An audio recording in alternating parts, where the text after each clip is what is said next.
pure, divine, and I lost myself within the fire, breaking free from my desire. A heart of gold forged to inspire. It's starfire.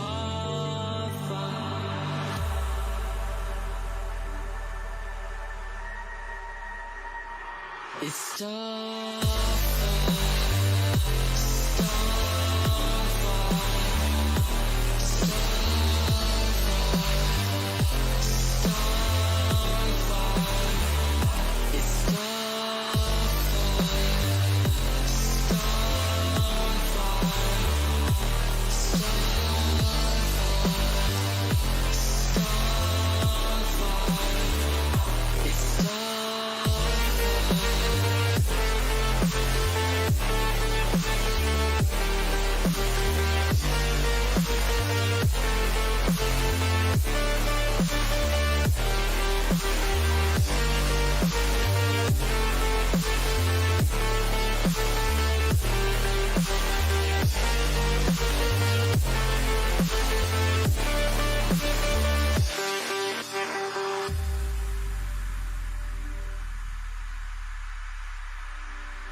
On this journey we will find our souls begin to intertwine.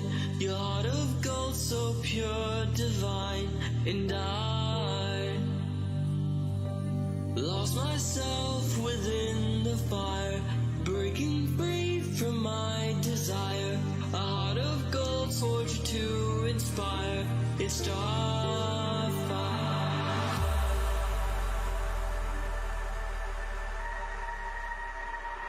It's starfire.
The truth is a damn hard pill to swallow.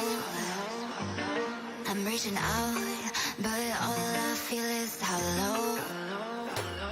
I wanna make you work, but all I do is make you worse. The truth is a damn hard pill to swallow. Don't you wanna come on over?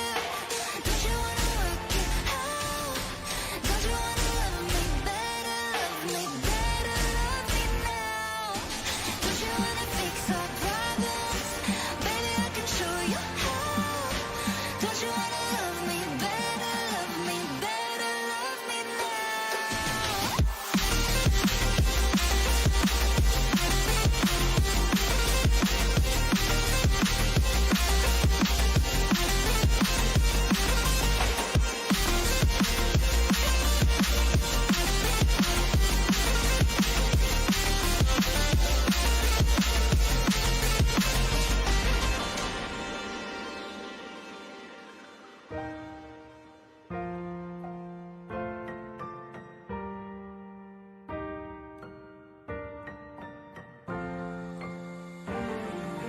Don't you wanna come on over?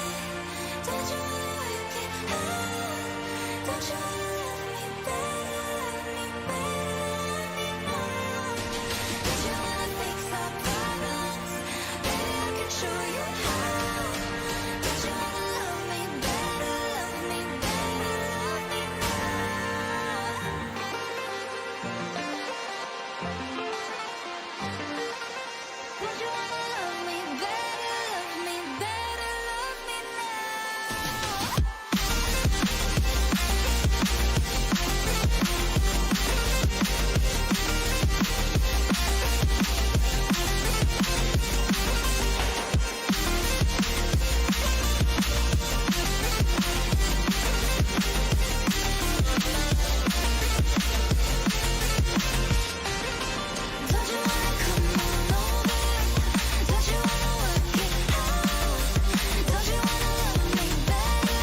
You used to stop this world from spinning. Like Superman, you were the only one to find the strength in all that I was dealing with this life, like kryptonite.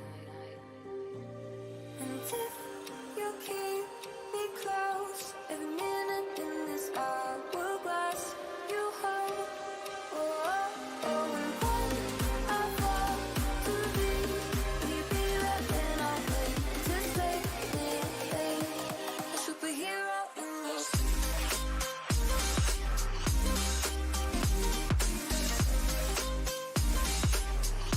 A superhero in your sleep.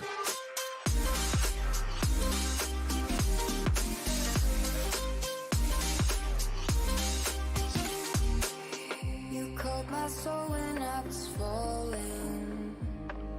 You moved the clouds to stop me from hitting the ground. And every goal there was a meaning.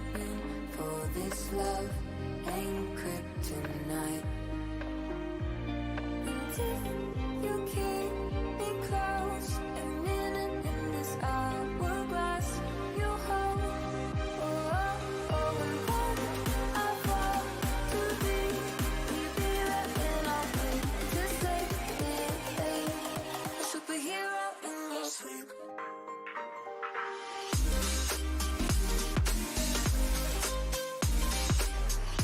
A superhero in your sleep.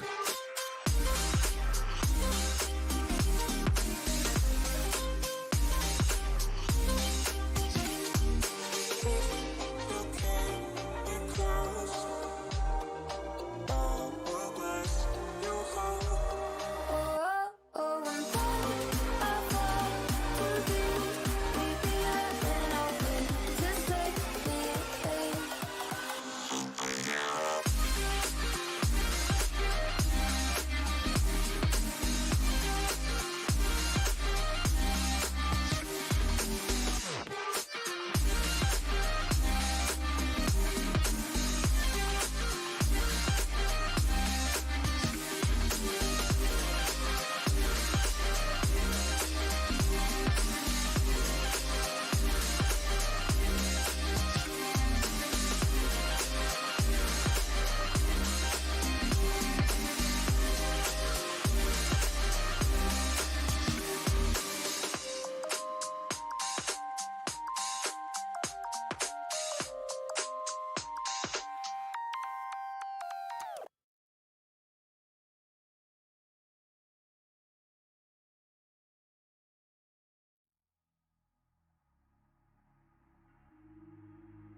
Can you feel it wrapped around your soul with no control?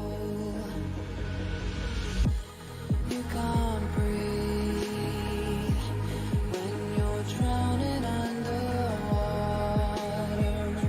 There's so much water. I'll run, I'll hide. Darkness always clouds my mind. When I look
feel it wrapped around your soul with no control. You can't breathe when you're drowning underwater. There's so much water.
souls began to intertwine. Your heart of gold, so pure, divine. And I lost myself within the fire, breaking free from my desire. A heart of gold forged to inspire. It's starfire.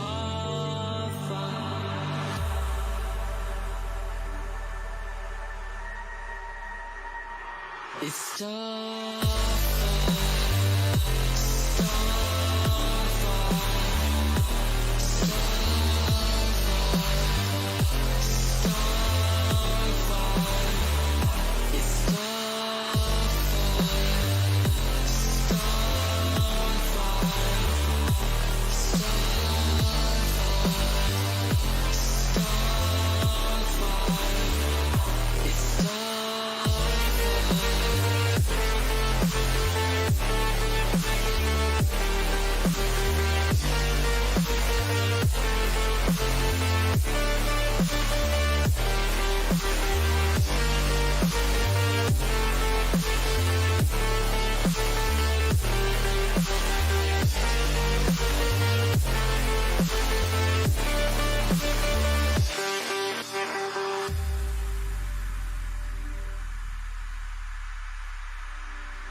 On this journey we will find our souls begin to intertwine.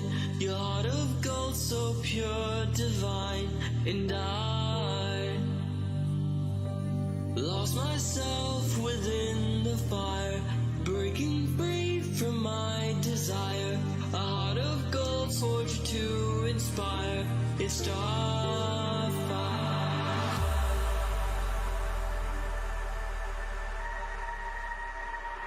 It's starfire.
The truth is a damn hard pill to swallow. I'm reaching out, but all I feel is hollow. I wanna make you work, but all I do is make you worse. The truth is a damn hard pill to swallow. Don't you wanna come on over? Don't you wanna work it out? Don't you wanna love me better, love me better, love me now? Don't you wanna fix our problems?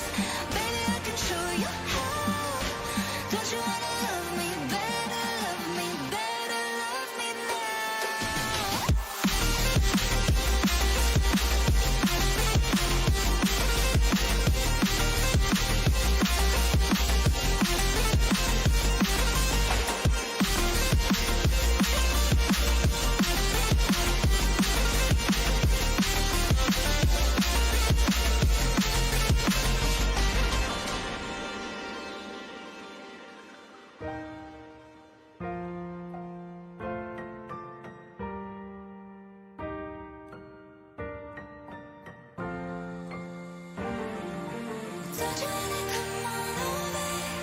Don't you wanna work it out? Don't you wanna love me better, love me better, love me now? Don't you wanna fix our problems? Baby, I can show you how. Don't you wanna love me better, love me better, love me now?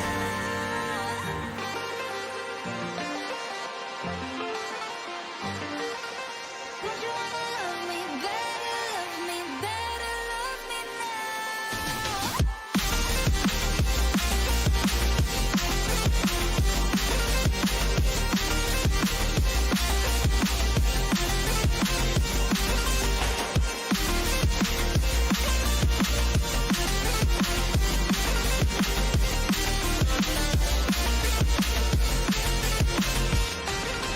Don't you wanna come on over? Don't you wanna work it out? Don't you wanna love me better, love me better, love me now? Don't you wanna fix our problems? Baby, I can show you how. Don't you wanna love me better, love me better, love me now?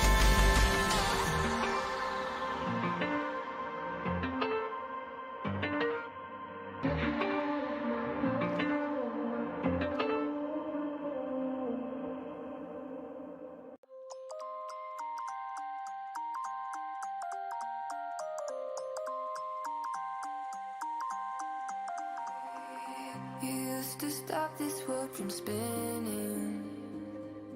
Like Superman, you were the only one to find the strength in all that I was dealing with this life, like kryptonite.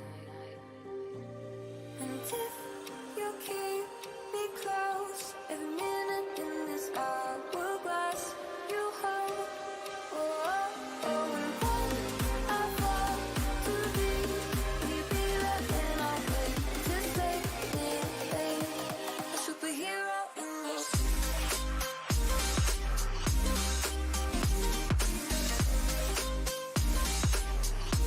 A superhero in this.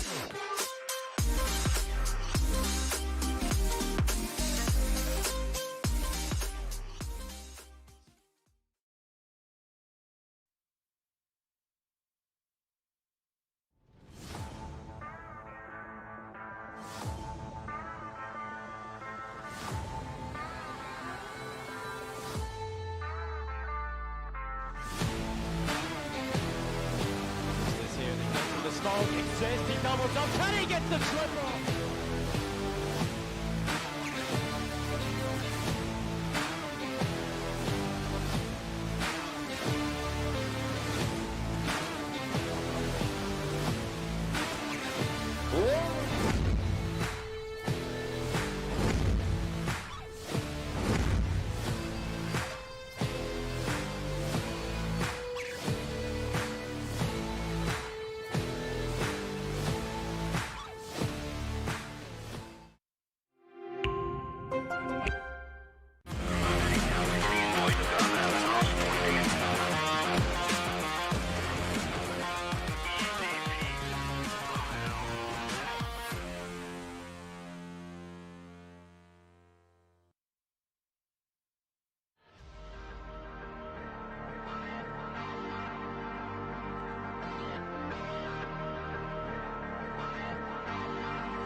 Hello, everybody, and welcome back to the Legion Africa Cup, brought to you by Legion by Lenovo.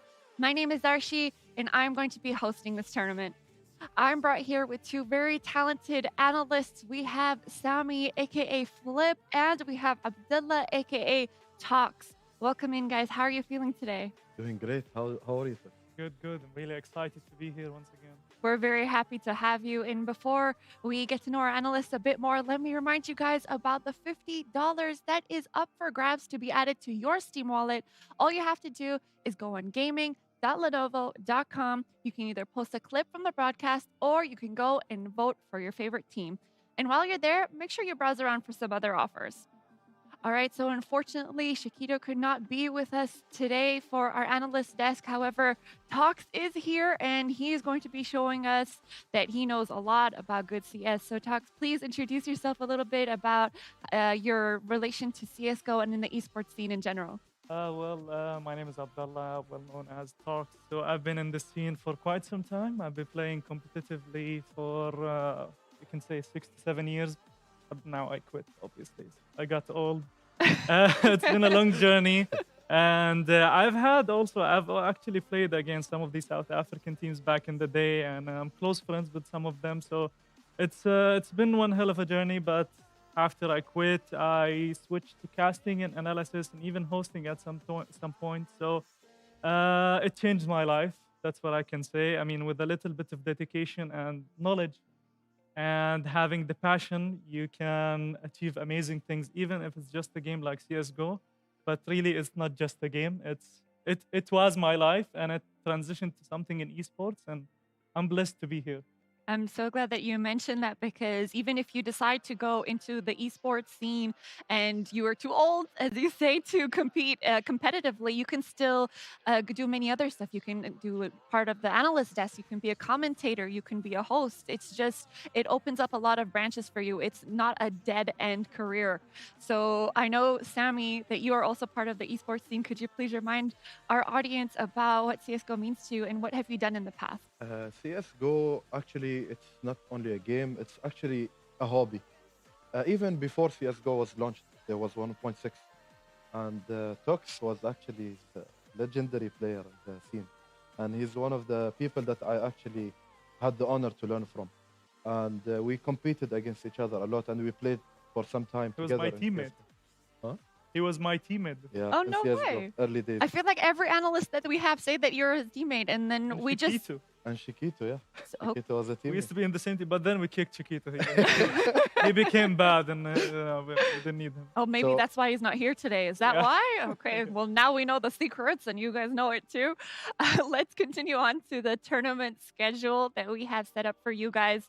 For the qualifier schedule, we have already done this for Egypt, Morocco, Tunisia, South Africa, Kenya, and Nigeria. This has already been done, and we move on to the playoff schedule, which has already been completed for Egypt, Morocco, and Tunisia. For South Africa, Kenya, and Nigeria, the first day was on the 10th of January, the second day was on the 11th of January, and the third day, which is today, the 12th of January, the last day of our playoffs. And after that, of course, we have the finals schedule. Egypt, Morocco, Tunisia already completed the quarter, finals, semifinals, and finals. And it just leaves South Africa, Kenya, and Nigeria for the 17th, 18th, and 19th of January. And after all that is done, we're going to be finding out which regions are going to be competing in the grand finals. It could be anyone's game, it could be any region. And this will be taking place on the 20th of January. And just to remind you guys, it will be both in English and Arabic. So all you have to do is go down to the description box below in order to switch between the languages. All right, so analysts, before we continue forward, let's do a quick recap of what happened yesterday. I know, Tox, you're new here, so I'm going to give this to Sami. So yesterday we had a big upset for Nabi. Nabi didn't manage to get the win against Royalty. And our second game as well was an upset. So can you explain a little bit about what happened yesterday? So as we've seen, two teams had an upset yesterday. One of them was Nabi as well. Nabi did a really good job, actually, qualifying to reach the playoffs. So we've seen them provide us very good quality CS. As I said, CS is all about awareness, zone controls, how to adapt to your enemy team. If they're taking some zones from you, what do you do to actually recover from that? So I don't know the reason that why they lost yesterday. It could be the pressure, or it could have been a bad day for them. So hard luck to Nabi, but that doesn't mean a stop for them. I really wish them good luck. They really showed us really nice CS. I really loved the way they played. They played beautiful. However, regarding the other team, I mean, see, CS can give us really big upsets. We've seen that in the majors in the past. We've seen that in many tournaments. There could be many upsets in the game, and yesterday was one of them.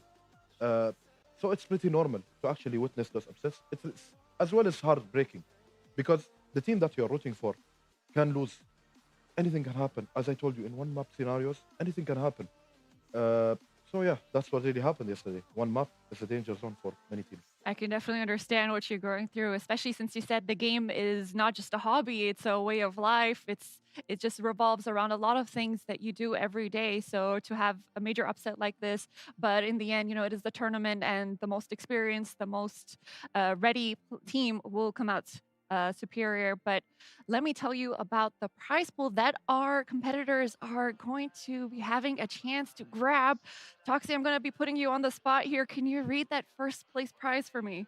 $12,000, man. I wish I had that back in the day. In second place, we have $5,000. In the third spot, it's $3,000. It's a lot of money. Exactly. That is a lot. Now, I already asked Sami this. He told me that he would get a gaming setup for streaming, if I'm not mistaken. So, Tox, what about you? If you had a chance to get that first place prize, what would you invest in?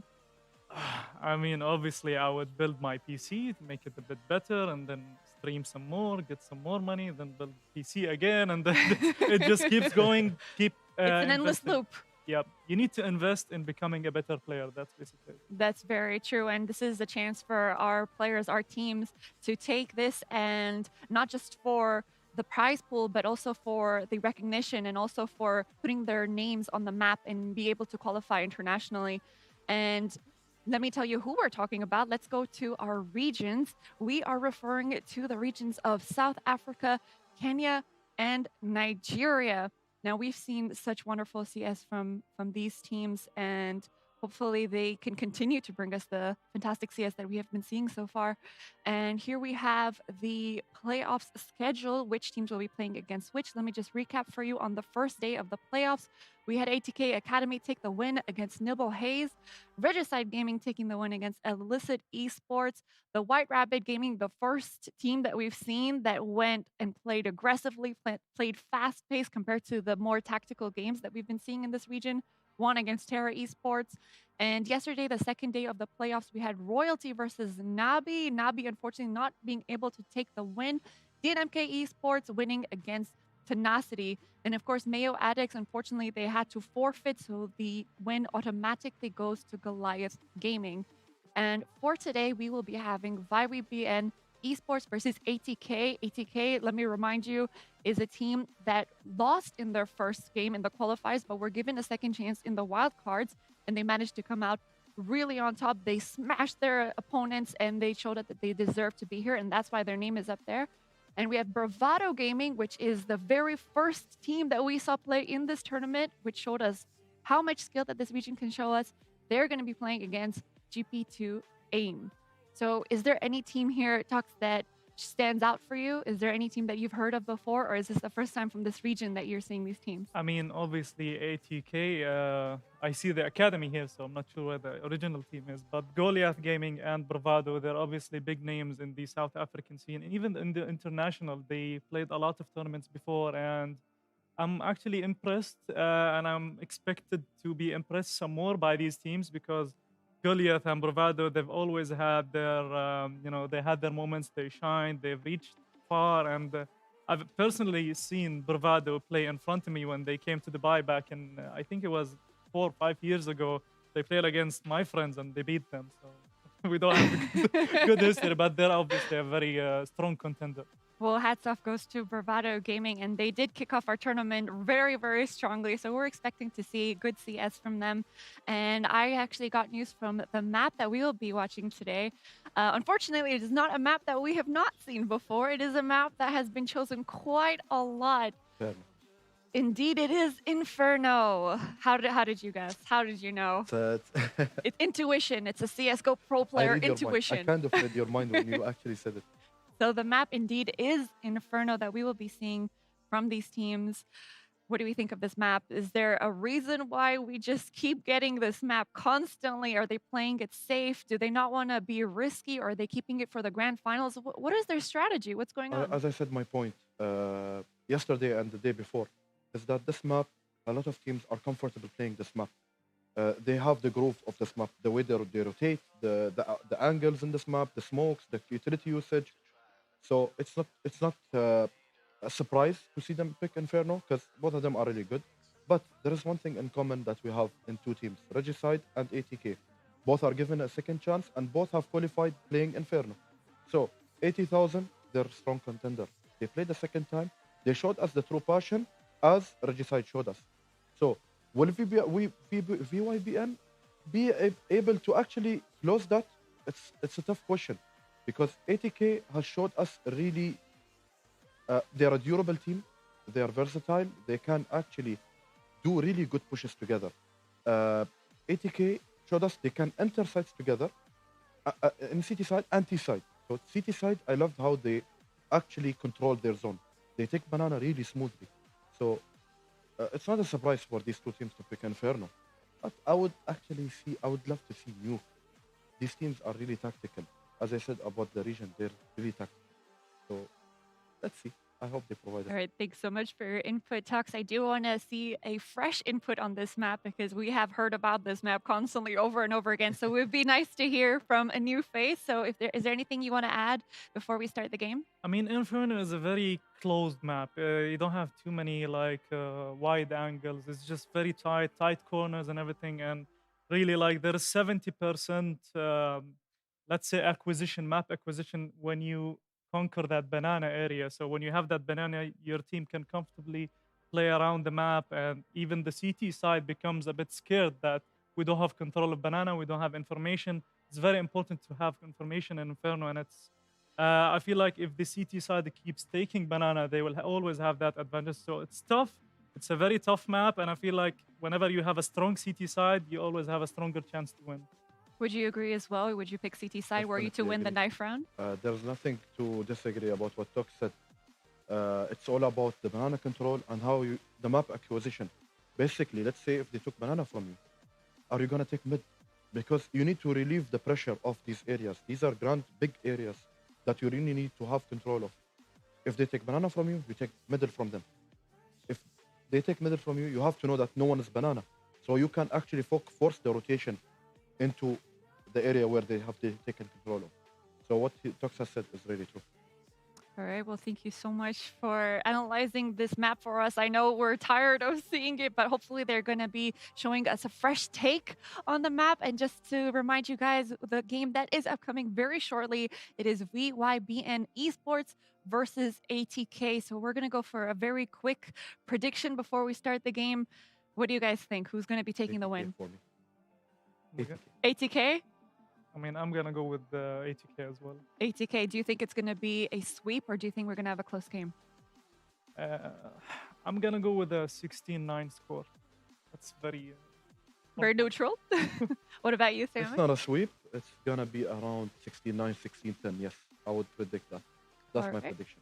All right, well, let's see if ATK is indeed going to be taking the win like our analysts are predicting, or are we going to get a completely different outcome?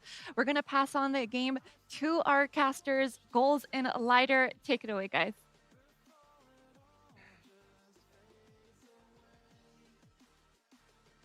Sorry about that. Good evening, ladies and gentlemen. Welcome to the Legion African Cup. It is myself and Goals will be taking you through today's games. We have Vybn up against ATK. I'm not too sure, Goals, if the desk know it's the fake ATK.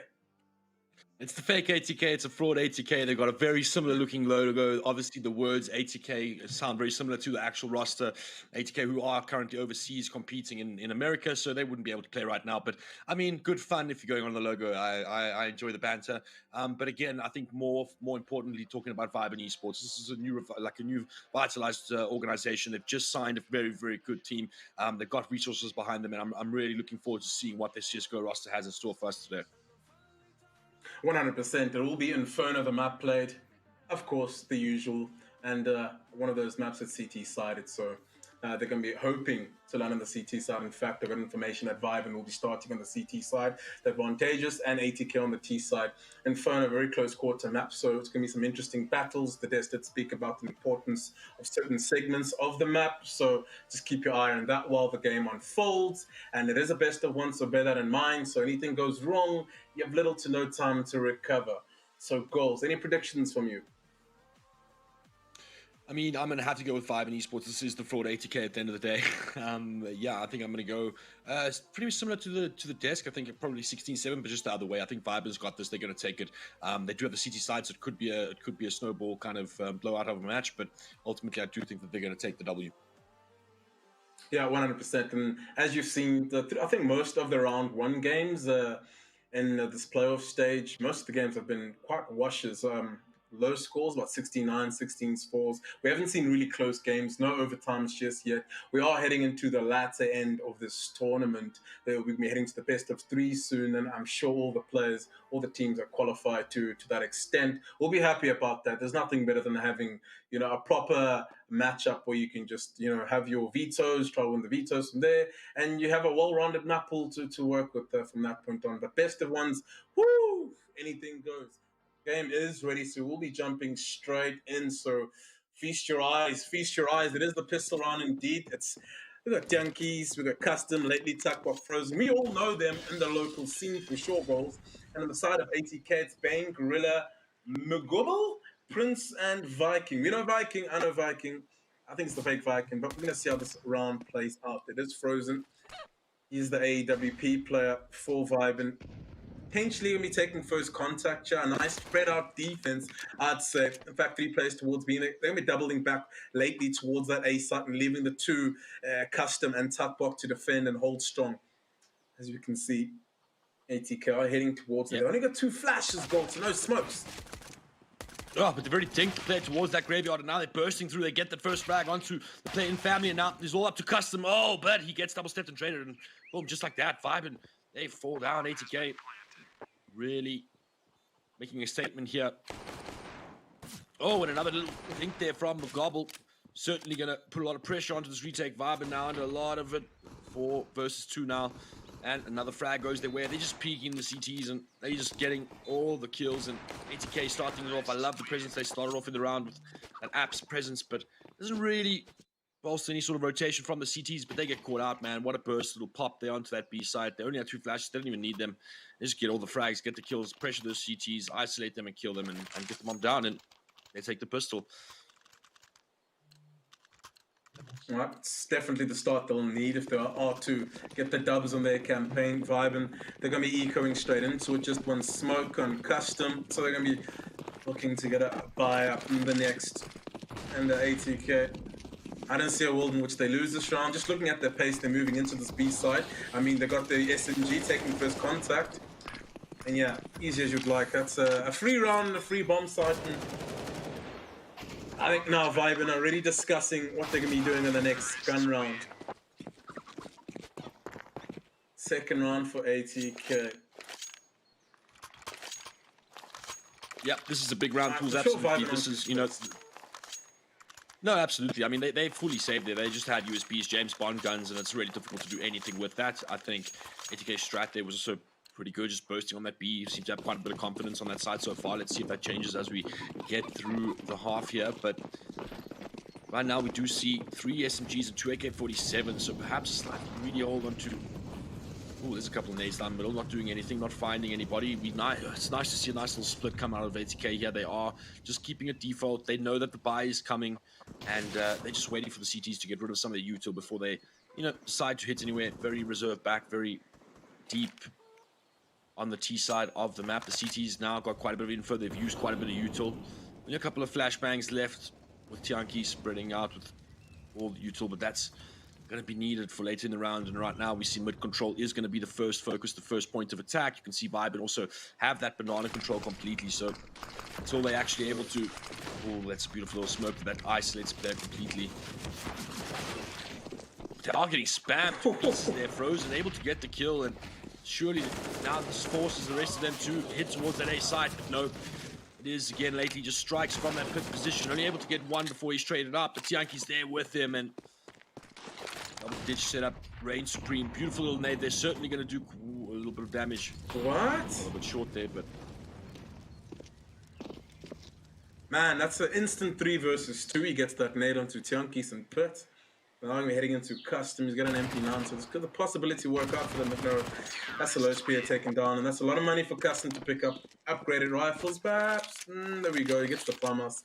That's a good gun round for Vybn to get a hold of. CT side, you want to be keeping that economy on float, and it was a bonus round for ATK, so they'll be able to reinvest into the strong. It's a pity they weren't able to get the bomb down, but they're able to get the AWP out on Prince. So let's see where he utilizes that weapon. Generally, you go towards the middle and just keep an eye on what crosses.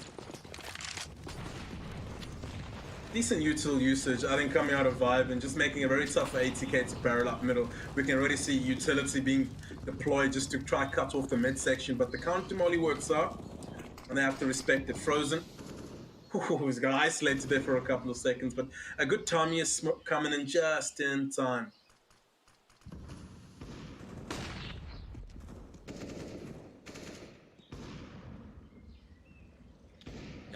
Yeah. Slow and steady here for the side of ATK. They're starting to lean towards that middle side again, but again, CTs have a strong setup, perfectly timed smoke as well. This is going to delay things for a solid 15 seconds, and now they can set up for their Execuo onto this middle area. Flash is going to come through, and the CTs are going to look to hold this. They are committing to the setup.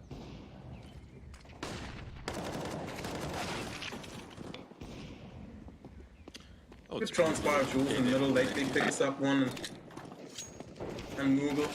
He gets the trade, but yeah, it was really strong setup in the middle coming out from the CT side. I mean, even over and above that, they've retained banana control in the past 2 gun rounds. We just check on the minimap. ATK have no answer to get in there.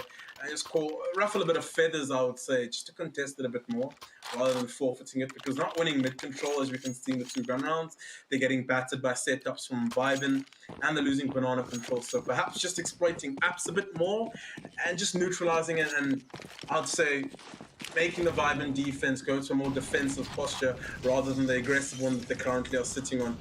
Once again, banana control been established easy as you'd like. They can rotate one off and have a stronger A defense.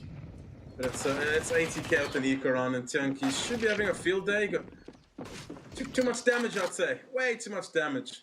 Although MP9, it's not too much of a bother giving that weapon away, to be very frank. Custom, Tuckbot, standing strong in banana.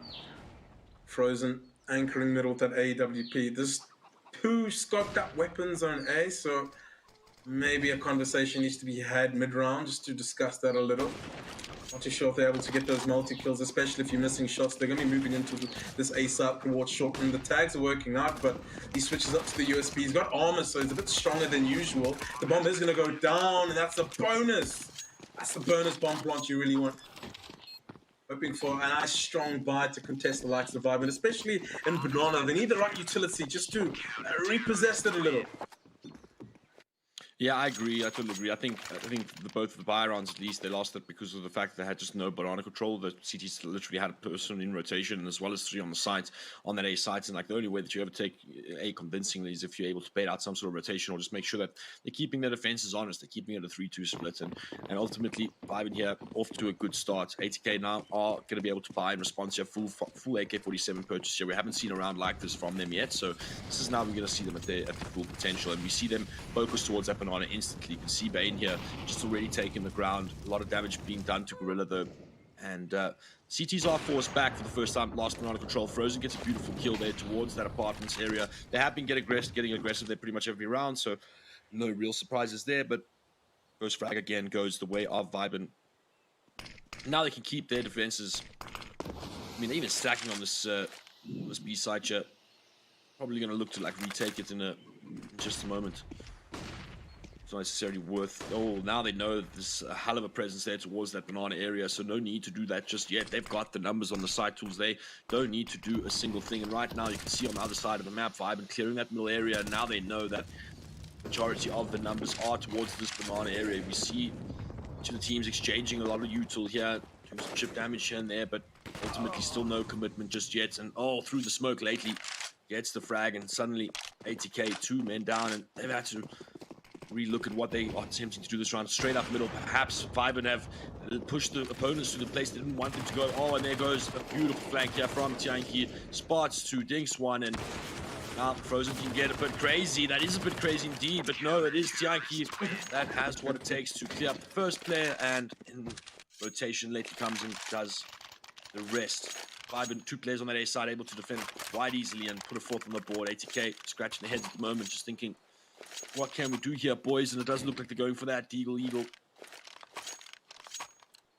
Yeah. Another eco for ATK. I think the defaults need to be a bit more widespread out, and you only need 3 players to take banana control instead of committing all 4. That just isolated Viking going towards Apps, and no trade after Frozen picked up that kill. They're gonna be heading straight up. No armor. So it should be a field day for Tuckbok. He's gonna enjoy these stats. Prince literally capturing that nade in the bread basket. All kinds of shrapnel stuck in his stomach and Spain, Mogul. Hoping to pick up some kills. This is where you want to stop doing some economical damage, not let the finances inflate for the likes of Vybn. What? That's unlucky for Tiankis. You would have wanted to keep that AK for sure going to the next round, but it's fine. That A1 buff really helps up. So ATK, another buy round, and this is where they need to just show up a bit more resistance at taking map control and absent banana before they even head into the main territories and deeper inland in terms of Vybn's positions, in terms of top banana, top middle, and the lane. Once they can capture those choke points without losing any man, that's when Vybn should start stressing him. That hasn't been shown just yet from the likes of ATK. Good one-way smoke from Frozen. What? I'm pretty sure he's in shock right now. Good support coming out from Tiankis with that A1. That's teamwork for you. ATK has not feel the obstruction and smokes, and they just went straight going up the middle. A bit wild for my liking.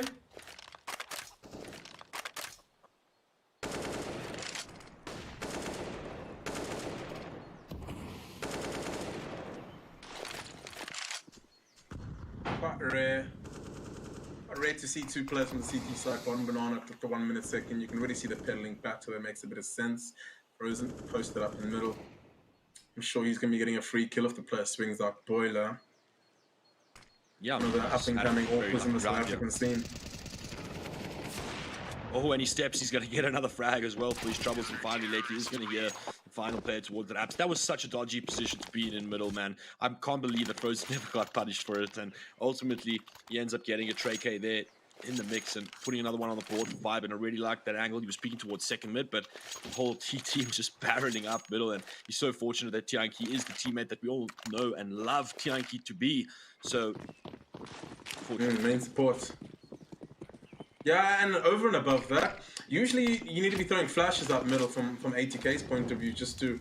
I like that smoke. I've seen this smoke in general, but not as deep to give this one-way angle. But there we go. I was looking for this spam in the previous round, because that's what the general reaction is when you see something obscure like that. That's man advantage. In fact, no, it's a full versus full. So I think this plays into ATK's favor a bit more. They need to just capture a bit more control. Tuckbot waiting for his teammate to take some aggression. A flashbang. He's busy having a conversation with his mates. Please throw a good flash for me.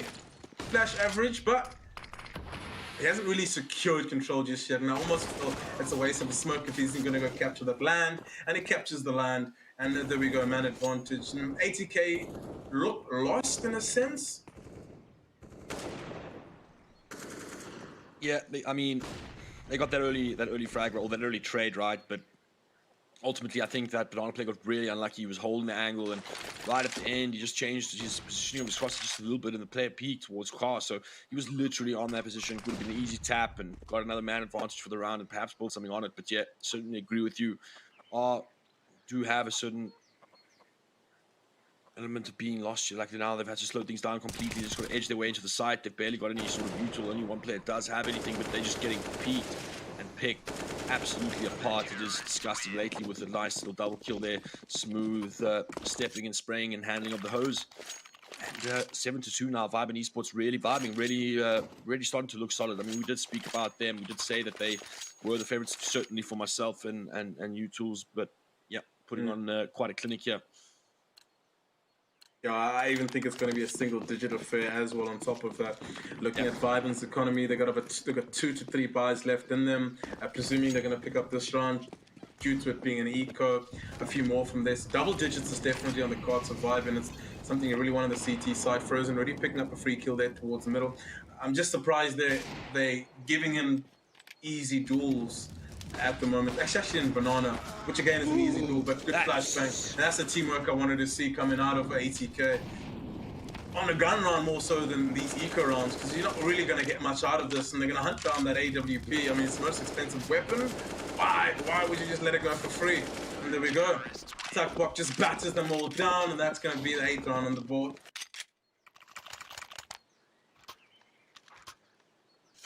Yeah, it was pretty flashy. I enjoyed seeing that from Tuckbok. Always good to see him on the server getting frags, getting triple kills. Love to see it. You can see it was a very forced decision there. As the player with the AWP goes down, he tries to receive it. Ultimately gets back, and Tuckbok there to punish, and just punishes the subsequent players as well, both wielding deagles. But again, another buy round here. This is one for ATK. This is an important round. You see that banana control being a focus point. Both teams are challenging it, and they are forced to push through the molly. Last time it went a bit smoother, but now they are punished for it. Beautiful little nade on the back of it as well. Perhaps a little bit, too much focus here. One thing that I haven't seen from ATK, they've either completely abandoned banana control throughout the round, or they've decided to really commit and throw bodies at the situation. And I don't feel like there's any sort of middle ground. Like, rather just wait for that util to come out, maybe do a delayed banana take. Like, because right now it does feel like on the utility side of things, and it's kind of expected, right? The more experienced team is certainly more effective in that regard, and right now they do look effective. But finally, Bane chimes in with a kill, brings things somewhat into a better situation. But now Prince making a little bit of noise here towards this B site, and it's keeping 2 players there. His teammates are going to be joining him soon, and the question is, they aren't able to clear it. A little crouch prawn peek there from Tuckbok. Big fan. Love to see it, and it just leaves McGobble and Bane left. Again, just not much time left on the clock. They're going to be just committing to the execute anyway. It's a good call at the moment. Only 1 player on this B side. Rotations are coming in thick and fast. Going to be able to spam that smoke, perhaps delay a little bit, but he is going to rotate straight to Graveyard. There is a small gap here for them to isolate these players and put themselves in a good position, but Custom, extremely wise. Beautiful off angle there. They're playing defensive. Player in family decides to peek, and that opens things up, but it is Custom that just runs in and deals with the threat. 9-2 now, and 5 off to a fire start here. Yeah, we need to start to see it. Tap pauses coming out. Maybe there we go. Back-to-back tag pauses if need be, because there's just no problem solving going on. Banana control, as you mentioned, isn't working out. Apps control, and they've been getting some success there, but punished as they try to take mid control, top brackets. So I am a big fan of just disrupting the banana tech. So causing Vybn just to commit more utility or commit more numbers to it, just to drain the resources throughout the round. And you mentioned just a mid-round take of the top banana at all. Just to smoke half wall, let the mollies run out and pop a flash overwards, and you've isolated the 2 sections of banana. Or, like we saw earlier, completely forfeit and take brackets control and force the aggression coming out of banana, keep 1 player holding. But there's options that they're just not executing or utilizing at the moment. And hopefully this tuck pause is coming to their savior. Let's just see how it pans out. We're lacking a bit of utility as well on top of that, but we're going to see. Maybe Vybn overextend and give them a helping hand in all this. They're going to go straight through middle. Some good flashes from Viking, and there we go. The teamwork and the flashes are successful. Tionkis, he's got an easy duel there, I'd say. 2K through the smoke. That's the A1 for you, ladies and gents. I wouldn't be surprised if Tionki plays retake and allows the bomb to go down. Let the remaining forces come up, but no, there we go. Frozen trades out Tionki. So I guess it was an off angle. He was holding. What? I'm surprised that smoke wasn't there earlier for him to get into a better position. At least Prince in a 1 versus 3. He needs to go huge. Well, he was the guy that threw it, right? Like the guy that was in the corner, so obviously a little bit of a tough one. But now we see Custom and Frozen needing to push through the smoke, though they don't need to push it. Do know where the other player is, and they can get onto the farm. 1 player can cover. It seems pretty stock standard, not even needed. Frozen just takes that very, very wide angle. I love it. Just get on that higher ground, peek wide, and need to get onto that bomb. Boom. No, he's got enough time. More than enough. And Custom here puts another one on the board for Vybn. 10-2 here. A little bit more of a landslide than I think any of us expected. But again, did speak about this roster. This is one of the rosters. Some of these players go back to 10 years of competing at a very, very high level across different iterations of the game here, along packed with two, big up-and-coming players. Frozen, obviously one that started to make a name recently in the South African scene lately, certainly made one in his tenure there at Sun 5 among Elusive and boys. So just a very well-rounded team here, a very well-rounded roster. And now we see this banana control again. Finally, the smoke is going to be able to defuse that molly. So if they want to commit, they will be able to. And they actually do. They push straight through it. And Takbok just does a lot of damage there. And they don't know that he's here. They really don't know that he's here. He's really managed to hide it. Eventually, one player goes down. Takbok just wildly spraying into the mix. And, Gorilla almost catches the player, almost able to trade something, but now needs to retreat back to his friends and maybe make an attack somewhere else on the map. Viking in this apps area. Already found a pick in the form of Frozen. That's the dangerous AWP out the way as well. Lately he's been playing this pit position this entire game as well, so they should be relatively certain of his position. Oh, I love the smoke as well. Yeah, it's so hard to dig a play out of pit, especially when you know he's got a smoke still on him. Often you'll see some airstrikes, a triple net towards pit as an option to counter that, but it's going to be Gorilla putting pressure towards this B bomb side, creating a bit of a ruse while the remaining attacking force move up towards middle. And just prod and probe and get information. Just 30 seconds left on the clock, and that's Takbok. He's got information. So the rotation from Custom doesn't come through, and I think Takbok understands and hears what's going on around the map. But I'm still confused as to why Custom hasn't rotated in 18 seconds. Takbok needs to stand strong for a couple of more, just until Custom arrives. And that's a good Kobe. That's a good grenade. Takbok does delete one of their opponents. It's Spain left. Once again, a 1v3 situation. 1v2 make it. I'm just trying to clip the bomb as it goes down, but missed out on the timing, and it's lately in Tiankis. There's no smoke, so they have to just tap the bomb and bait Bane up for a fight if need be. Bane, he's going to call their bluff and linger a bit more, and the Tiankis and higher ground finishes it off. That's going to be 11th round on the board. Good post, Brian, but then again, you need more numbers. More numbers. Bomb going down is the absolutely consolidation. ATK did a great job there to pull it back, and so close, man. It was the closest round that we've seen in quite some time. Vybn have been absolutely slaying it here on the server. And another one on the board, 11-2 now. Pretty much 11 unanswered rounds in a row.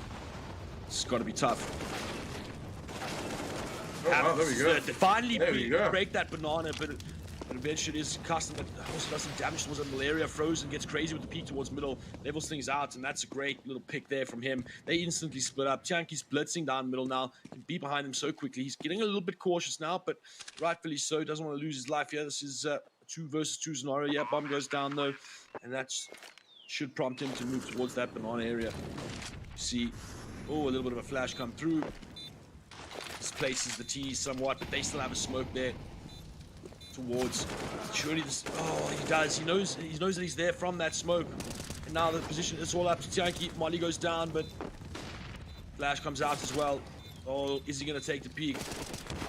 Tianki just rushes him down, gets the frag as well, and just like that, I mean, I spoke about the last round being the closest. That was so tight. Just comes down to one little bullet landing and perhaps a way back into this game. But now 1 round left, not a full buy or full economy in the bank. And ATK, man, starting to fade out here, starting to scratch their head, surely wondering what they can do. Such a tough opponent. How can we break this line? They finally had that success towards Banana, but Frozen trades things out towards that middle. I believe Custom also did well there. They're not able to convert the round. And Vybn solidify their position. Yeah, Jules. I was going to say, that's what you need to be doing. Oh, no, not twice in a row, though. Even Takbok, Tiankis adds 1-2, that's 3. Yeah, I like the change of pace that they threw in the previous round. They definitely caught Vybn off guard. But it won't happen twice. And you're looking at these players that have been playing the game since 2006. Bane! He's behind all 3. Where's the bomb, though? Does he have the bomb? 3. Oh my God. Please, trigger discipline. What? No! He doesn't see the third player. No, Bane! No! Close, but no cigar. I think there was opportunity just to linger around, but let that smoke fade and then make your play. You got to go with 3, but now at least it gives Prince a chance to win out this round of 2 versus 1. By no stretch of imagination is it unwinnable. So let's just see how he plays it out. He's got utility. That should just give away his position if he uses it. So by now they should know he's sitting around family. And this Molotov is going to flush him out. So he's going to have to land some clean headshots here. And it's a labored spray. Battle them Frozen wins it out. Even shakes his mouth and yoy. And complete yoy. 13 rounds to 2 Vybn. Strong start and strong finish in this first half. I mean, they only had a bad start. Just a strong finish. They lost the first 2 rounds, as you can see, and they just picked up the rest. And that's like a lawnmower, actually. Just like a lawnmower, straight over the side of ATK, fraud ATK, if you will.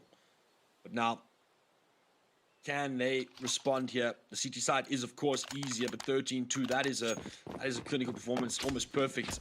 And they certainly need this pistol round if they have any business of getting back into this match. Even just from a psychological perspective, it's a seriously tough lead to kind of chase. I think 14-1. 13-2 is a rough one to handle, but barreling up middle are the side of Vybn Esports. First frag goes the way of Prince. He instantly falls back. Love that decision-making process. Tuckball already in the side. They've already wrapped. Players shoot at each other. Finally, the player in pit does not go down. Eventually gets killed, and it is a 3 versus 3 situation. Certainly something that favors the T's if they play this correctly. The long-range distance does need to be closed down by the CTs, and that'll give the advantage back to the terrorist side. And now 2 versus 1. Lately, Antianki playing this to perfection. Finally, the player moves towards sides. He's just weaving and bobbing and can't decide who to go for. Just such a tough position, stuck between rock and the bomb site. Really difficult stuff, but ultimately, Vybn, they converted 14-2 now.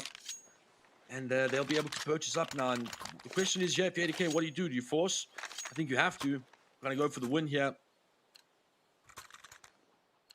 And you can just see the big purchase up here coming from Vybn. 2 AK-47s, SMGs, all round for the rest. And if this round concludes, the next will certainly follow. Oh my god! I like that! Big airstrikes down middle. That's a good way to claw your way back into this. They just need to capitalize on the advantage they've given themselves. And there we go, 2 versus 3. Still an AK on the hands of Tuckbok and a Galley on Tianki. So they're not out of the woods just yet. Vybn very formidable. So ATK are going to have to be very cautious about their rotations and make sure the decision making is correct. They have no utility left to slow down the onslaught. So they have to come down to smart off angles and playing the man. Full minute on the clock still left to toy around with, and both players are going to be moving around towards Apps, and perhaps it's Prince to take the next stall. He's not sitting in too much HP, 72, so 1 headshot from a Gaddy could work, or Tuckbok deliver him to the grave. No, ooh, I like that. That's the smoothment, and that's the MP9. Running gun as you'd like. You can bob into angles and get headshots, and Tuckbok and 4 HP. Does he have the bomb? Oh, no, the rotation from Viking. I mean, at this point, you play one and done on both sides. You literally play off angles on both sides. You don't have the information that he stuck around the A site. The last scene was up 13 seconds ago. So that smoke should be heard by Viking, and that should be the rotation. At least what they can do is go in together and just trade it out, and that should work up. Tuckbok and 4 HP needs to land some clean headshots. Superior positioning, but no kit on the side of ATK, so time is of the essence. Yeah, Tuckbok, he had to make a gamble, he had to make a play. He couldn't just sit and hope for some favorable duels. But unfortunately, that's going to be the 3rd round for ATK. At least there's no egg. Else should be happy about that.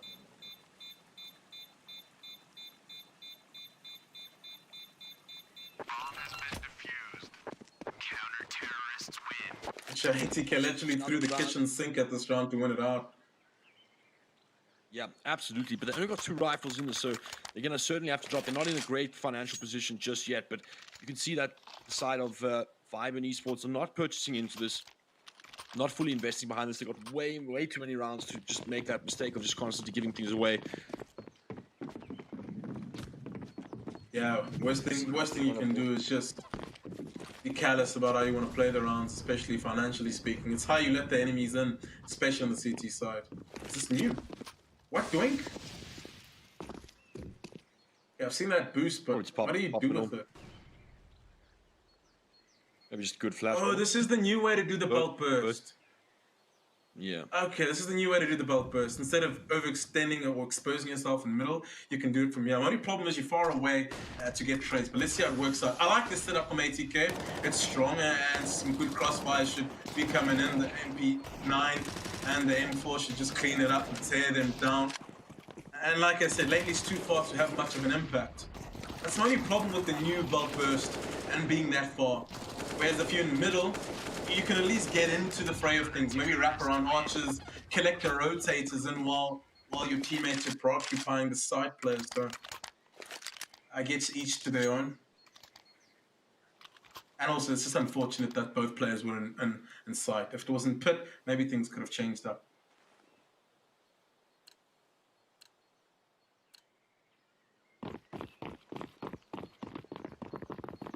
Yeah, we see a little bit more getting purchased here by Vybn Esports, a little bit more on this eco, but again, just saving for that big buy round. We see ATK starting to build a little bit of economy here. They've got 4 rifles and 1 SMG still remaining, but yeah, getting a little bit comfortable here on the CT side. A little bit of neighbor damage or deagle damage done here towards that banana area. Viking a little low. Gorilla gets the first kill there with that MP9, gets traded out instantly by the Tech 9 of Tianki. Love the weapon, big fan. And now 4 versus 4. Is that molly going to be deep enough? Is it going to be spread? Nah, I think he'll be fine.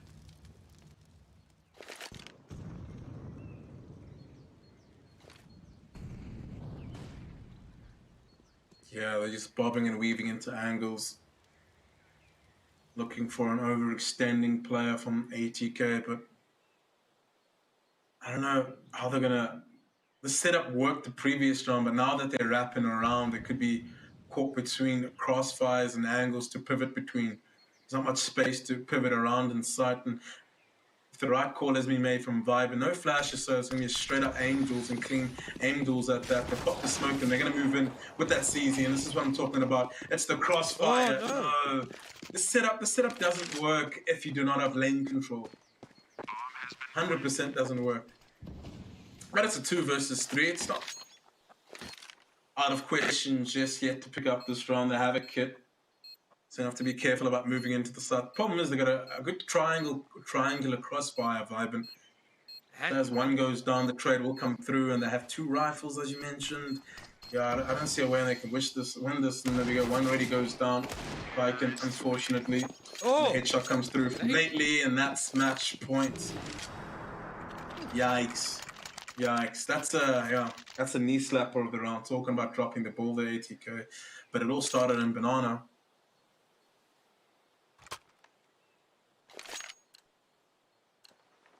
Oh, that's a big round for Vybn for sure. Look at the lovely sudden cushion they got there from an economic perspective. They don't have an AWP up yet, and we do see one on Prince, so it's probably going to be looking towards that middle area to get a pick, but not going to find anything off the back of it. Banana control eventually being established here again by ATK with a lot of util being expended. They are going to try and peek at the middle pushes. Well, the middle peak from the CT side has been pushed back. Custom dealt with that swiftly, got a few pot shots off, but no damage being exchanged just yet. But Banana control is going to be the name of the game here for Vybn. Oh, Custom spots player towards that into area. Now it is Bane stuck towards Sandbag. Surely they expect something here. He's going to be calling for a flash. They peek out, but they're not peeking together. First frag goes his way, second frag as well. Bane with the tray. Beautiful from him. He's standing tall here for his team. They really needed that, man. They really needed that. But now, the rotations are coming in, and that is going to allow Custom to pick him off. And it's going to split the attack from 2 fronts, and they should be expecting Custom to come. He's just going to try and take a duel, probably. Still thinks there's one towards that A side, but they've completely rotated. They've obviously got that bomb in a really, really good position now, so I wonder what the decision is, or the decision-making thinking is going to be for Vybn. Do they go together? Do they try and get that flank into effect as they retrieve this bomb? Are they even going to go for the bomb plant or just try and find the frags? I think it remains to be seen. This is a beautiful off angle here from Bane, which is something that I feel will be expected while he goes with that sandbags area, and it is Bane gets that extra little frag there for the stats. Custom gets spotted towards that CT, and now has such a tall task ahead of him. Oh, he gets one, but no, it is Gorilla that puts him down. But that's a lot of damage done to the economy of ATK, but they're going to be able to drop Yeah, one by one, perhaps at best. I almost feel Vybn, although they're a man disadvantage there, they should be at the level now that they're able to win those 2 versus 3s, just with teamwork, coordination, and just baiting and kiting a little. Because essentially that's what you'll need later on in the playoffs. That's the type of level of Counter-Strike you'll need to be playing at and winning out those disadvantage rounds to get yourself deeper in the tournament. And that wasn't a good sighting to see. About 15 rounds on the board, so there's not much of a muchness to them, but it's a much of muchness to me in terms of an indication of what's to proceed forward. A man advantage already for the side of Vybn Esports. And ATK, yeah, Prince, isolated goals there isn't going to help your cause, your team's cause.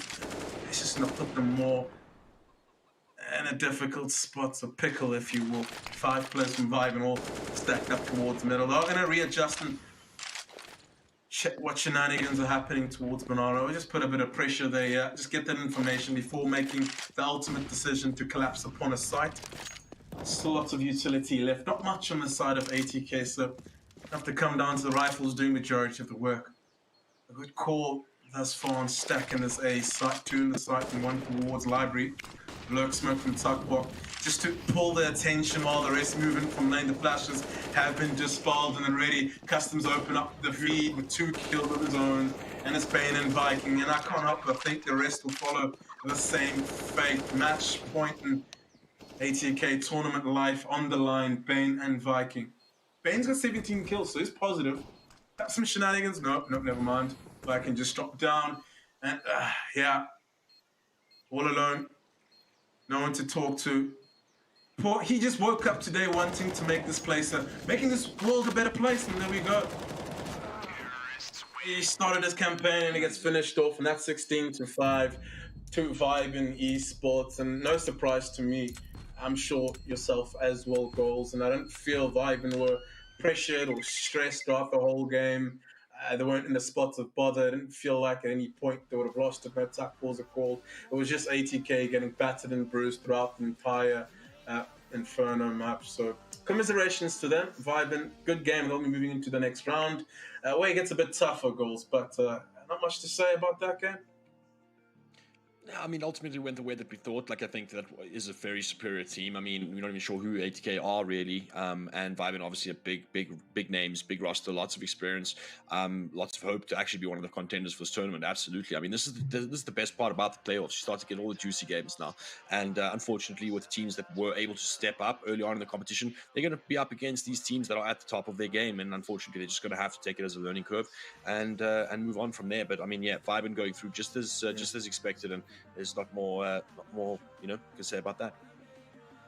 Yeah, 100%. And yeah, the next stage we'll start to see better matchups, best of 3s potentially. I think one more round, best of 1, and then another round, and then from there on it will be best of 3. So still stiff competition to work with, but we'll throw it to the desk and see what they have to say about that matchup. Thank you so much, Goals in a lighter. Analysts, I know we were all expecting for ATK to get the win, but Vybn went ahead and said, hey, we're the better team here. But before we start our analyzation, let me remind you guys about the $50 that is up for grabs to be added to your Steam wallet. All you have to do is go on gaming.lenovo.com. You can either post a clip from the broadcast or you can go and vote for your favorite team. And while you're there, make sure you browse around for some other offers. All right, so I know there's a lot of emotions going on in the analyst desk here. The game may not have been too much to talk about, but we do have to talk about the fact that we expected ATK to come out on top. ATK being the wildcard team. If you remember, they were against Tenacity in the qualifier stage and didn't get to get the win from Tenacity. And then they were given a wildcard chance and won against Zero Hacks, and they're back here today. But do you think that they were not worthy of being picked as the wildcard team? Do you think we made a mistake there? What happened there? There is really little mistakes that Vybn caused. They played flawlessly. They held the banana, they held the middle area. However, Vybn had a player that caused, he was the playmaker. I believe his name was Tianti or something like that. He's the catalyst of the team. Basically, he played on ups, tried to get a kill, changed the course of the rounds in the beginning of the game till the end. He has amazing mid-round kills. He tried to actually play unexpectedly. this is one of the most important things in CS. You play unexpectedly, so the enemy team can't read you. And he got really nice kills. So, ATK, we know that they are given the wild card. They actually won against Zero Hawks with a dominant fashion. But did we see that gameplay today? No. What could be the reason? There's many reasons. We've seen that their whole team play was really wrong. They couldn't take banana. Like the way they rushed banana with no smoke CT from T-spawn, no flashes over them to actually peak entrance, no flash over wall, maybe to actually regain control of banana. So basically, their banana control was really not in that shape to actually gain them some rounds. ATK faced a lot of hard time because Vybn played really close in these situations. In banana, they played sandbag and entrance. They had that crossfire where, but ATK didn't use a molly. It is a really bad step. When you take banana, you need to molly either entrance or sandbag. You need to actually use the utility. As I told you, it's a utility usage map. You have to use your utilities in the right way to actually win rounds. So hard luck to ATK, but it could go in many ways. I can't name it for you, but Vybn really outclassed it in the game. It is quite disappointing to see at this stage of the game that we've been stressing about Inferno, banana control, banana control. A shout out to Hope the Beast who loved this map and talked so passionately about it. But Tox, I do want to relate to about the utilities usage. That we have not seen much of that, and also we stress so much about the importance of opping in Inferno. We haven't seen much of that from ATK. How did they switch their gameplay so much from their last game? I mean, first of all, I want to say hard luck to Sammy because he predicted 16-9, and I was on point with my prediction when I said it's going to end 16-5. So I won there. No joking, we all messed up. So, but yeah, talking about utility and about Inferno and that match specifically. So Vybn were literally vibing. Like they were literally having fun because ATK didn't make that game so hard for them. They were taking banana, but they were missing the basics of taking banana, which is one pop flash. That's all it takes to take a banana. You can throw all the utilities you want, but without that flash, you can't go near that entrance. And Vybn really held it down. They knew how to play that. They took banana over and over and over. ATK found themselves in a lot of tight spots and situations, 2-on-1, 3-against-1. They couldn't do much. They couldn't transition into a better place. I think their synchronization overall in Inferno wasn't there. And Vybn, they were the better team. I would say ATK, hard luck. You guys really did well. But, Inferno, like I mentioned earlier before the game, if you manage to close down that CT side, there is no way you could win this. And Vybn really, they had guards in every A bomb site and B bomb site, and they really played so well. Utility, like we mentioned, wasn't on point from ATK. I think it's a very good game. This is a lesson to learn from ATK. Come back, watch the replay, watch where you did the mistakes, how we can improve, and hopefully we see them in more tournaments in the future. It was great CS seeing from Vybn. They were indeed Vybn. I really like to see that. And perhaps we'll see a more in-depth analyzation if we see the individual player stats, which should be on their screen right now. For Vybn, we have Takbook. I believe this is the player that you were talking about, Yeah. Sami. 23 kills on the board, leading with Tianji, if I'm not This player mistaken. that I mentioned. 21 kills, which Yeah, is 20. very impressive as well. And when we switch over to ATK, their highest kills was from Bane, 18 kills. So is there anything that we can analyze based on these player scores, or do you prefer not to judge on individual player stats? So basically, we have Viking and Gorilla in the bottom frag section, along with Mogobel. I believe it's that name, correct? So yes, they should have fragged more. Let's talk about Bane. Bane was a really exceptional player in ATK. There is a special round that happened where he sneaked up on Car and Banana as T-side and was behind 3 players in Banana. He managed to kill 2 and then died from the 3rd guy in Banana. Bane was really playing exceptionally. However, Vybn, you can't stop a team that's playing as a unit. You can't have a team perform against a team who's playing as a unit. As Tok said, synchronization. Vybn were really vibing. They were really in sync. They were holding it down together. Every site in the map, whether it be it A or B or apps. So 80K, it's about not only individual stats, it's about the team, the unit that I'm talking about. They were not playing together. Because if they were playing together, you can maybe not see stats-wise a big gap, but you could see that they're, as a team, they're actually entering together and winning the rounds is what's important. So it's a matter of team play. It was not visible in 80K. Tox, do you have anything to add to that? Yeah, I mean, if there is one thing that shows here or that proves it, that numbers don't mean anything. I mean, Bane has 18 kills, but the team lost 16-5. So all these 18 kills weren't good enough, let's say. And at the same time, Vybn, the whole team was really vibing. It felt like they're in one car listening to music and just chilling and cruising in 80K streets. So that was a nice metaphor. So I felt Pat yourself on the back for that one. yeah, I felt like, individually, Vybn were really, really good, on point. 80K, no matter how many kills you got.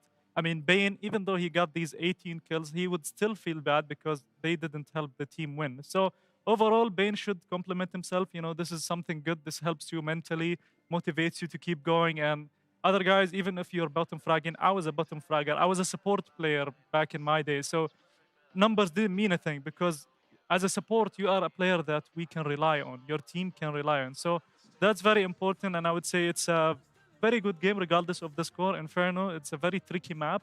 Whoever has the strongest city side and controlling the map, that's who wins eventually. Exactly. And once again, we'd really like to stress how proud we are of all the teams that have made it so far. 80K already have proved themselves that they can provide good CS, even though they lost at this stage. But this is a very progressive time at this stage.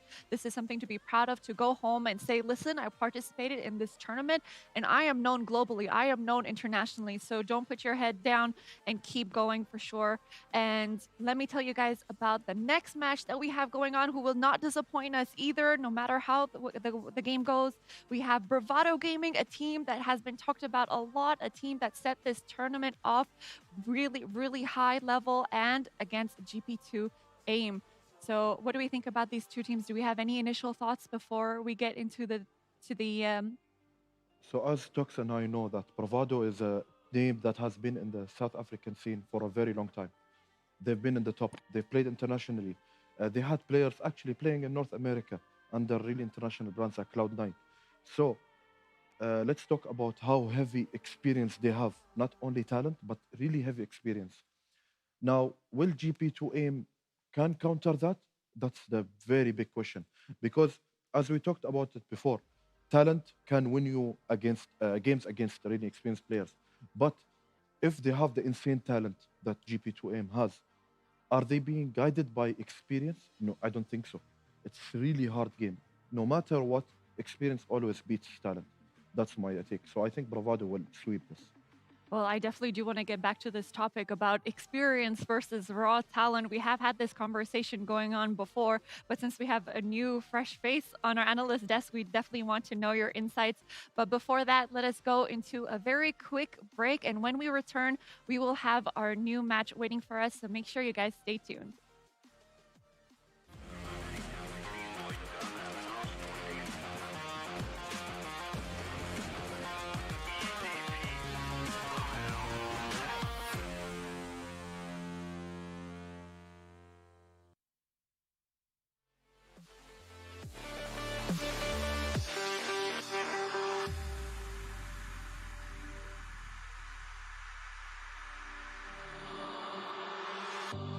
On this journey we will find our souls begin to intertwine. Your heart of gold, so pure, divine, and I lost myself within the fire, breaking free from my desire. A heart of gold forged to inspire. It's Starfire.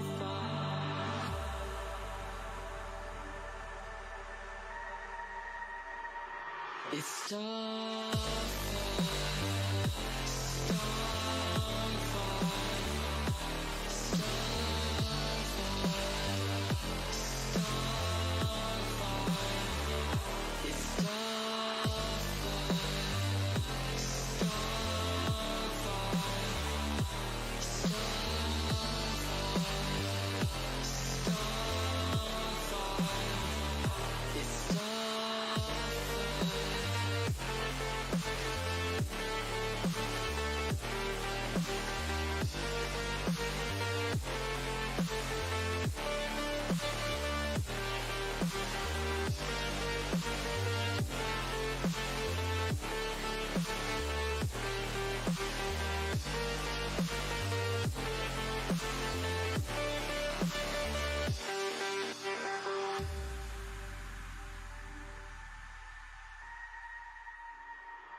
The truth is a damn hard pill to swallow.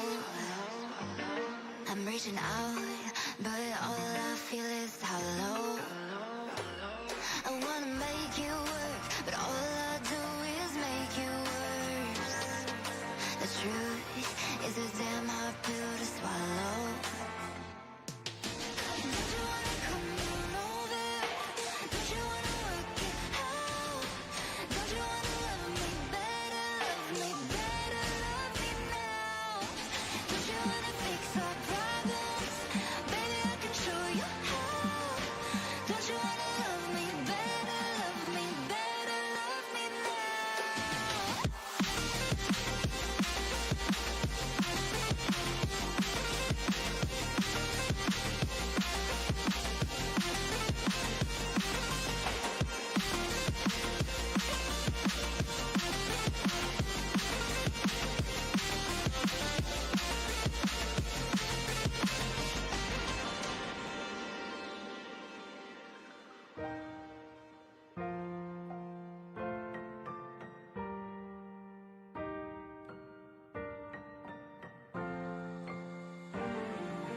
Don't you wanna come on over? Don't you wanna work it out? Don't you wanna love me better, love me better, love me now? Don't you wanna fix our problems? Baby, I can show you how. Don't you wanna love me better, love me better, love me now?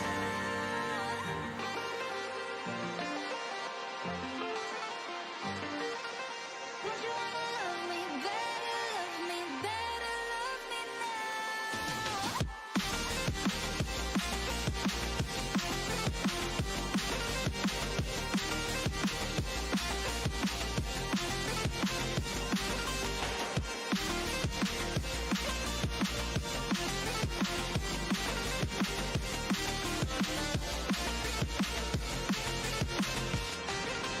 Don't you wanna come on over? Don't you wanna work it out? Don't you wanna love me better, love me better, love me now? Don't you wanna fix our problems? Baby, I can show you how. Don't you wanna love me better, love me better, love me now?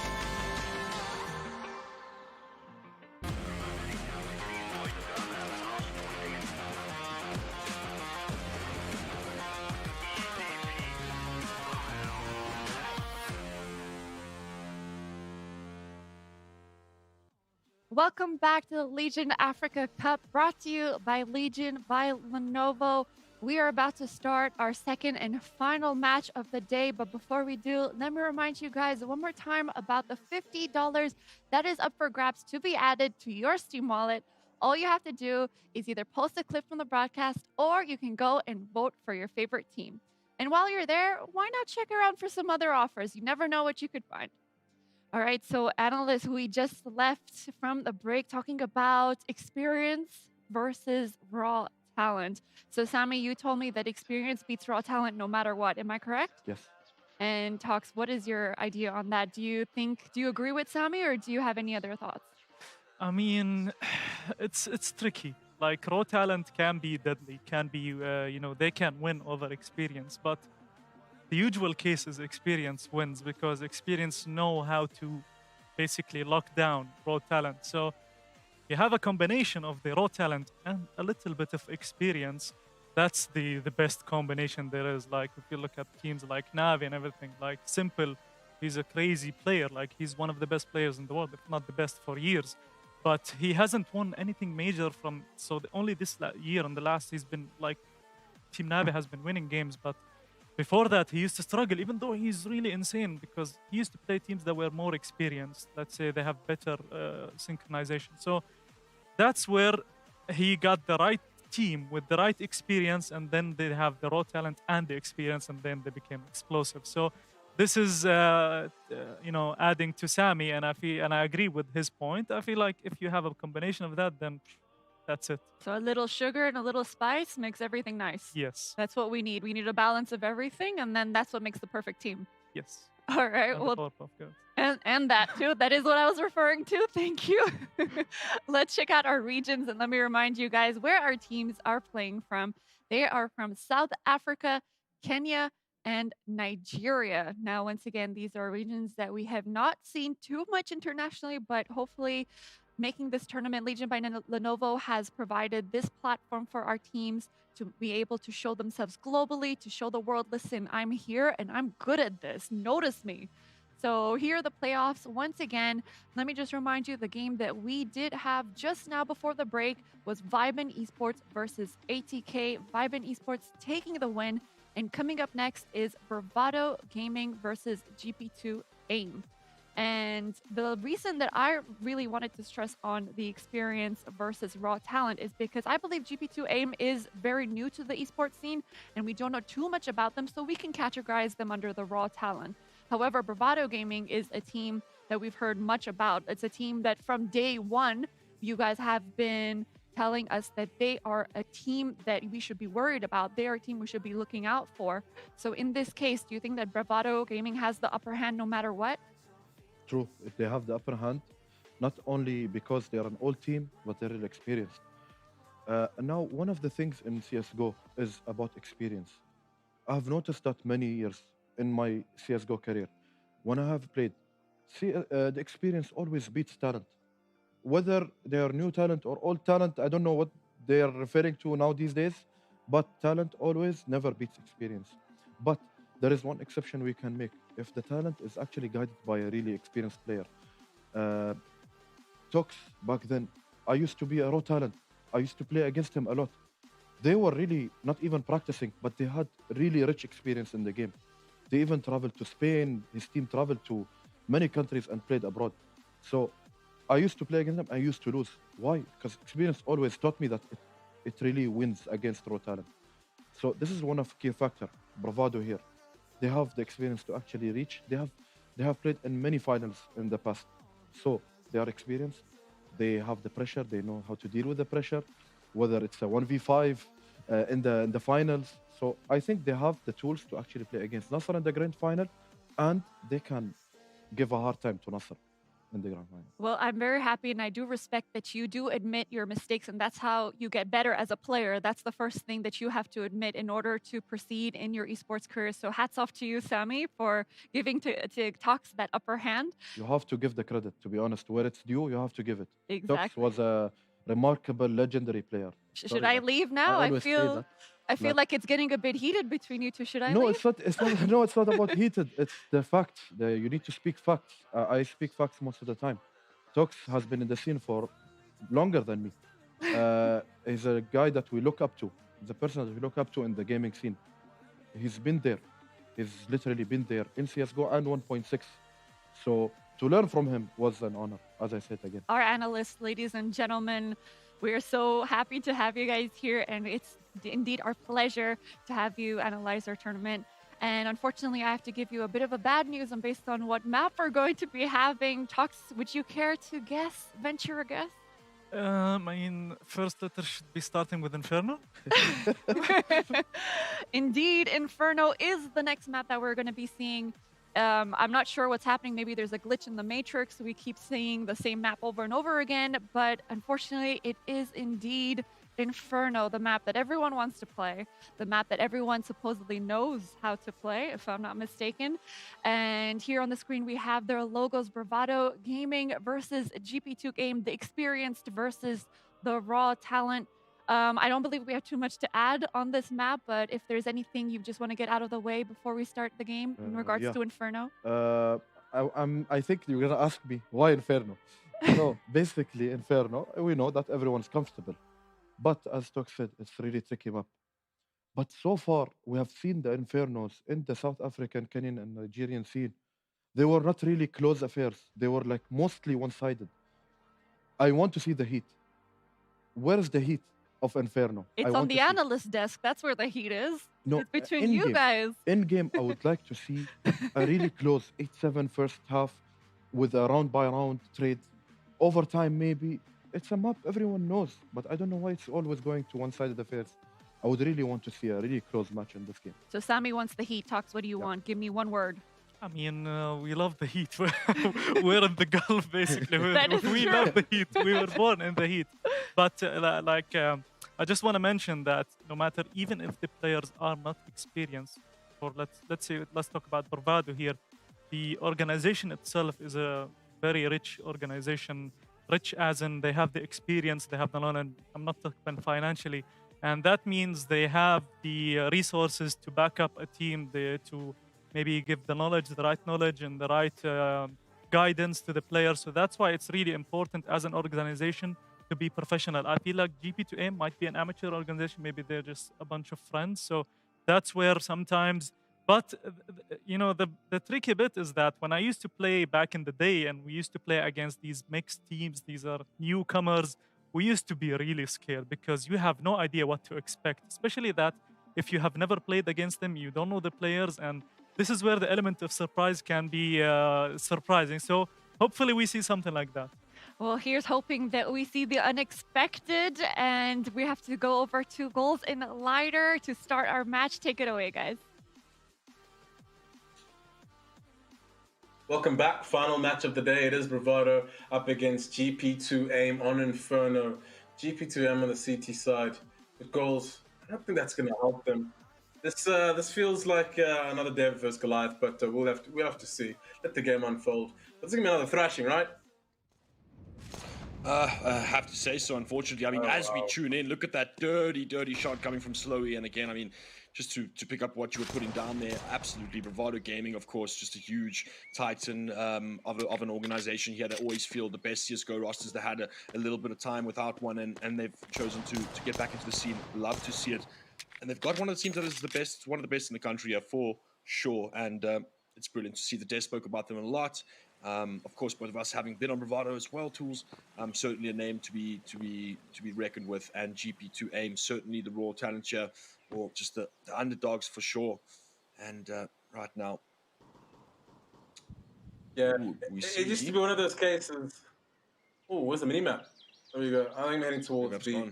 We need to restart the game if the minimap is to come back. But for now, they're gonna be popping out of apps, and there we go. Opening frags come up. I mean, Slowly opened up and Wipeout just doubled down with the second. Full side control. Post plants are about to come out and about. And WizKid, Daps and Nate's Tempest just went down, so they're left too. But yeah, Bravado, household name like you mentioned. It almost felt like every player, I think, before 2016, all the best players had to go through Bravado to get to the high echelons. If you wanted to go EU, it was through BVD. But times have changed, so there's more and the merrier organizations in supporting the players reach their goals and dreams. And BVD back with the new roster. EXE, Slowy, the man, Wipeout, and Flexi.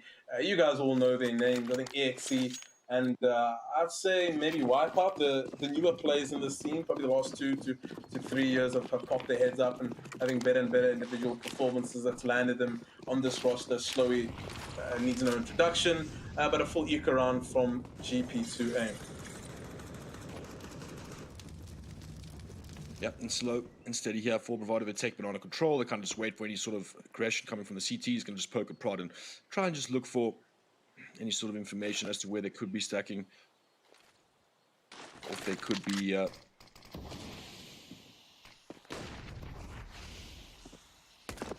oh, Wipeout just finding that information.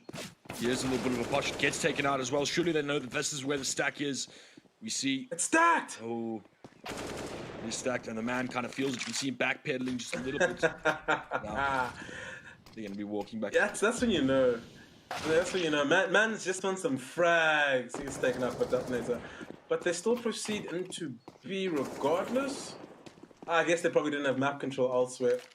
Because we can't really have a look on minimap, but that's the assumption for now. But yeah, if they lose one more, it becomes a little bit of a disaster. Well, not a disaster, just not the most pleasant round you'd want in EXE.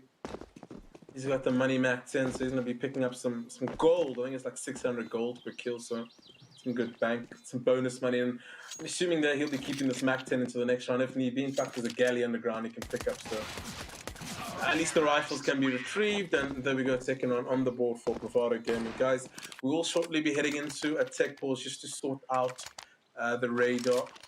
So if things slow down, Don't panic, don't panic. All right, there we go. That's the pause we want. But yeah, goals, very strong start from Bravado so far. GP2 Aim.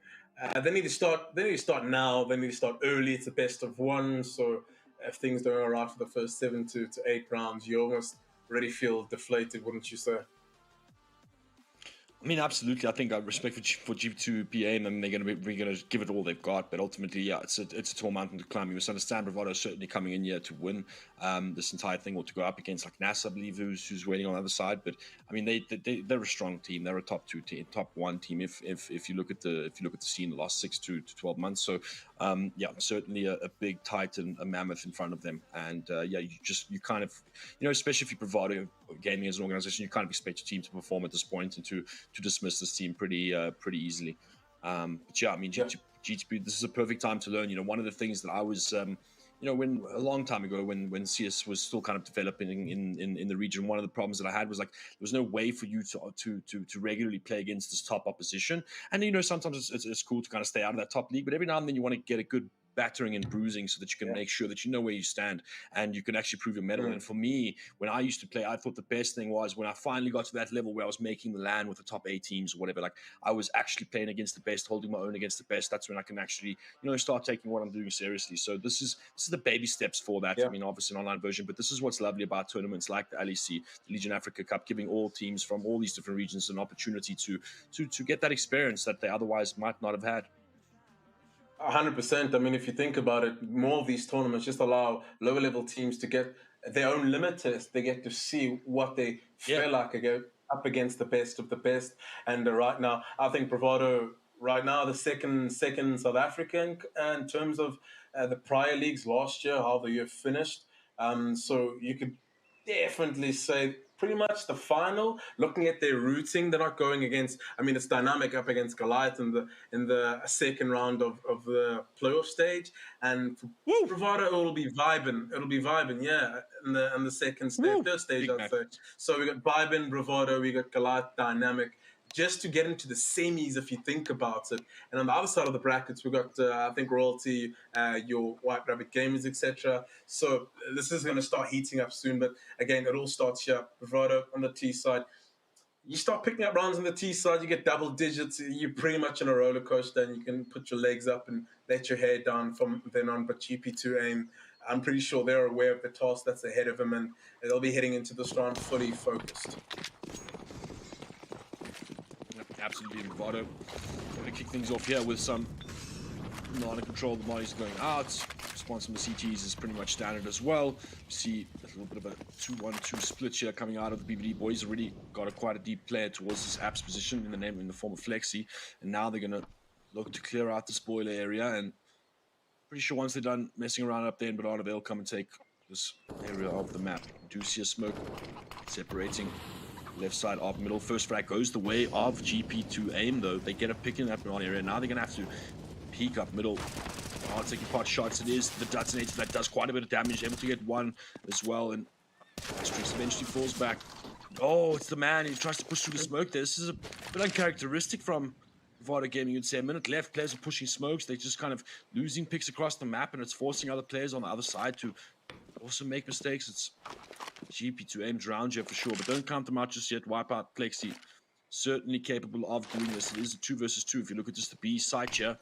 And CT spawn has been smoked off. This should indicate to the rest of the team that they are there. They start to move in, and I do think they spotted a player or have a feeling that a player is towards that graveyard area, but they are tucking in so tight now. Perfect little geek there from Wicked. Tempest steps out to trade him as well, and perfect round there from GP2 Aim, getting that entry frag and just kind of rolling that advantage throughout the rest of the round. So GP2 Aim put one on the board, and just as we were talking about the momentum of Bravado Gaming, it gets stopped right in its tracks.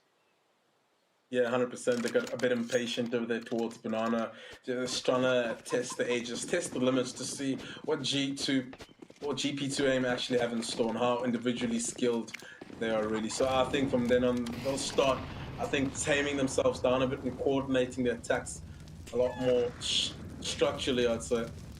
They've gone for force into this round. Again, I'd say, Flexi with 650, you could be dropping a flash or a nade to one of your teammates without, and again, I don't think we're ready. The update recently came out. When I say recently, in the past 6 months, I'd say. I think after a year, everybody will be on that wavelength where, you just check your economy, drop a few utility here and there. But looking at the posture of Bravado, they'll be heading towards this B side for sure. I think based off Flexi's look, he's got the util, so he can make himself look big in middle. A smoke towards lane, a flashbang towards Ducky, and yeah, that's going to just keep them on the toes a little bit. Perfect timing smoke from Wicked. If you think about it, it counters what Flexi was doing, but they're going to go in regardless behind the utility. Oh, I'm trying to get a 2K there, but unfortunately getting isolated. Flashbangs were good, but he just played in front of them. But that's going to be the bomb site taken, fallen in the hands of Bravado. And it's going to presume unfold into a post plant. Goals. There's enough util, right, for GP2 Aim? Yeah, certainly. It's just about where they actually decide to put it down. And right now they are perking and prodding towards this map. First frag goes the way Asterix is able to pick one off, and now Tempest is able to move towards Graven. Suddenly they've got a man advantage to GP2, and they are taking their time here. This is what you want to see. And now they are going to push through. Oh, quite a little bit of damage done there from Flexi. But now it's all up to the man. He does get a frag, and now Flexi's in such a good position. The man can actually just stay alive, and yes, Flexi comes through and eventually gets that double kill with that galley on 2 HP. Yeah, man, that was brutal for GP2. I mean, everything they needed for that retake, that 2 smokes, Molotovs, flashes, nades, a bit more coordination, and that rounds in their hands. And yeah, it just comes down to the level that they're currently at. I feel a bit more rehearsals in the retakes, and that changes, and that looks completely different. But Bravado, they navigated that retake quite well. Flexi, brilliant game sense to move in a bit closer, to support the man on site, just to not have him isolated. So they played it to their hands. I mean, the cards were there dealt, and they played it perfectly. Now it's an eco for GP2 Aim. Oh, early round advantage now for the side of Vybn Gaming, and instantly forced onto that eco round now. Following that round, beautiful recovery there from BBD. Now, taking it slow as you like, slowly moving his way into that B side, spots a player towards oranges, easy frag. Gonna call the rest of the team over, surely, to come and hit that B side. Happy to get out the middle. Yeah. And GP2 Aim not really going to follow, not really going to chase. They're going to leave EXE or BVD just to catch any sort of rotations, maybe make a little bucks there with that Mac 10. Ooh, dirty little shot there coming from Flexi, holding that middle area. Yeah, I'm sure EXE definitely wanted that frag, so he's going to carry on hunting. He's got the Mac 10, so what you want to be doing is to collect that extra cash. Money. Spazzy, last player remaining. I'm sure Flexi gets caught sleeping, and then that's EXE's fault! And Flexi's fault. Gun out, sun out. Everybody knows that. Gun out, sun out. Or vice versa. Sun out, gun out. Yeah, yeah. I'm sure that's the phrase. Yeah, I'm pretty sure it sun's out, guns out.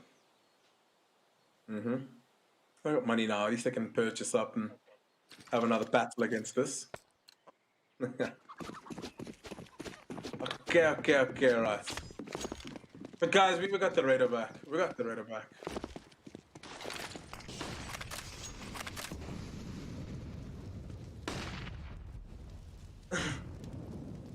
So, a full power run coming up, and it's Asterix. He's going to try to get some pot shots towards the middle. And at the end of the day, you got to be taking those aggressive stances. Already Spaz been taken up, and he's in isolation. No trades available for the side of GP2 Aim. It's going to be Asterix. Is this the Asterix from 1.6 goals or a different one? No, he's Right, I think making married and sure. traveling the world. I don't think he plays CS any longer. Certainly not for GP2 Aim. I'm pretty sure, yeah, was he not Asterix? Yeah, wasn't he Asterix? No, it was actually just Asterix, but no, I'm pretty sure we more would. Yeah. Oh! Asterix showing up. Old Asterix couldn't do that. No, I'm kidding. But they're no frag. They are Clip it!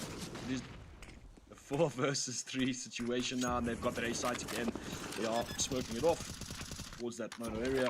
Now, got that post-plant position. Ooh, Asterix again puts it back into a 3 versus 3 situation. They're perhaps a little bit of confident there from the man, trying to get into a really deep position in that boiler room, but Asterix has his number. Now he's slowly crunching towards that N1 area, but unfortunately for him, there's a flank coming slow. He is going to be able to capitalize very easily and kills the danger man. Now the breach will the retake comes in, and Wipeout gets a beautiful little tap shot there. Gonna look for the next as well. Adjusts his aim and freaks out a little bit afterwards in celebration. 5-1 here for Bravado Gaming up against GP2. Clean and easy, like butter and bread. Bravado seem to be in cruise mode right now, and I don't see it slowing down anytime soon, looking at the eco from Gp2 Aim. I think what we need to start to see is more coordinated attacks on the CT side. We saw them isolated duels here and there, and that's what shouldn't be playing up against, considering it is Bravado after all. Every player on this roster is phenomenal. You've got to watch out for that. I like to change the pace, a little burst down, middle, get the round over as soon as possible. Into the 8th round you go.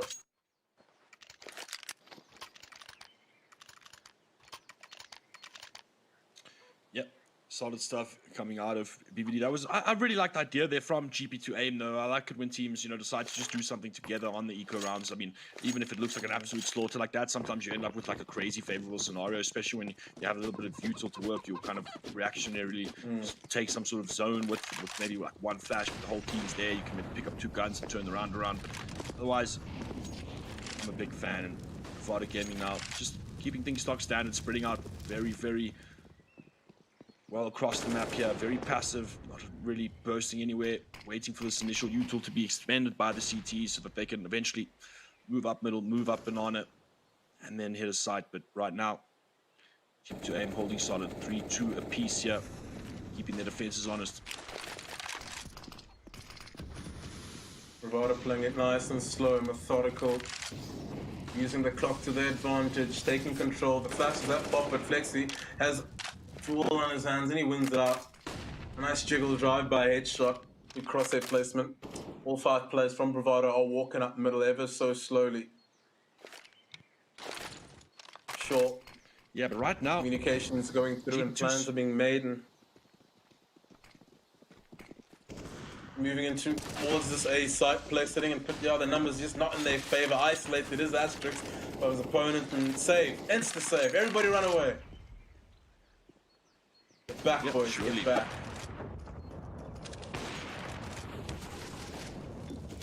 Olympus has fallen. Oh, wow, no, that's insane. flyer. Was that Bravado's molly towards, just to make sure they Yep. can't? Yeah, That's... yeah. I'm just as impressed. That has to be a YOLO molly. Who's planning that ahead? Sitting in the server practicing that, bro. That's so crazy. We got a molly here so they Yeah, can't guys, we're gonna kill beat them so. Exactly, we're gonna beat them so bad, and we're gonna make sure that they all die on the way out. Like we're not no hostages at all. But it is Bravado that put another one on the round there. GP2 just not able to stop this breach, and this A presence of this A take that Bravado have really seems to be strong. Really seems to be power. You see a couple of close calls happen on that B side, but A-Man has been a clean sweep. That's for sure. Yeah, another broken drive. Not gonna help their case at all. They're gonna just keep with the aggression here towards Banana. It's not necessarily aggression. It's just protocol to take control and move up push.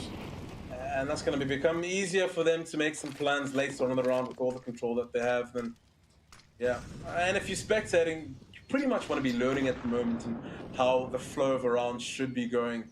And when resisted, how you ebb and flow and adjust accordingly. Molly towards Ducky, a flashbang, seat mid control established, protocol.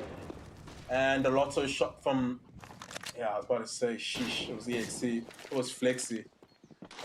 The accusations might continue again.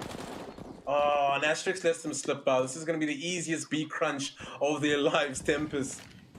Oh man, he needs to inject some steroids and get massive to win this round. In fact, Yeah, they're doing one rough. better. They're actually idling around spawn, cutting off the rotations while putting pressure on the side, just securing the round essentially. And yeah, Tempest couldn't find the right steroid. And yeah, it's detonator. He's got a He's nice certainly knife, gonna but save this gun. like a knife, bro. It's a good huntsman. Don't know the name of it though. My skin game isn't that good yet. Even this FAMAS is pretty pretty. It's an ugly gun in general, so the fact that it looks like a rainbow is pretty pleasant. You gotta look at the brighter things in life. If you G2 aim right now, that's what I'm trying to do. A rainbow FAMAS. Try to be positive for them. Yeah, it is pretty rough for G2. I mean, yeah, way out of their depths at the moment, but like you mentioned earlier, this is a learning curve for them. They don't know what it feels like to play against the best of the best, so if they want to reach that level, they're going to have to start putting in some work. 4 grenades. Airstrike!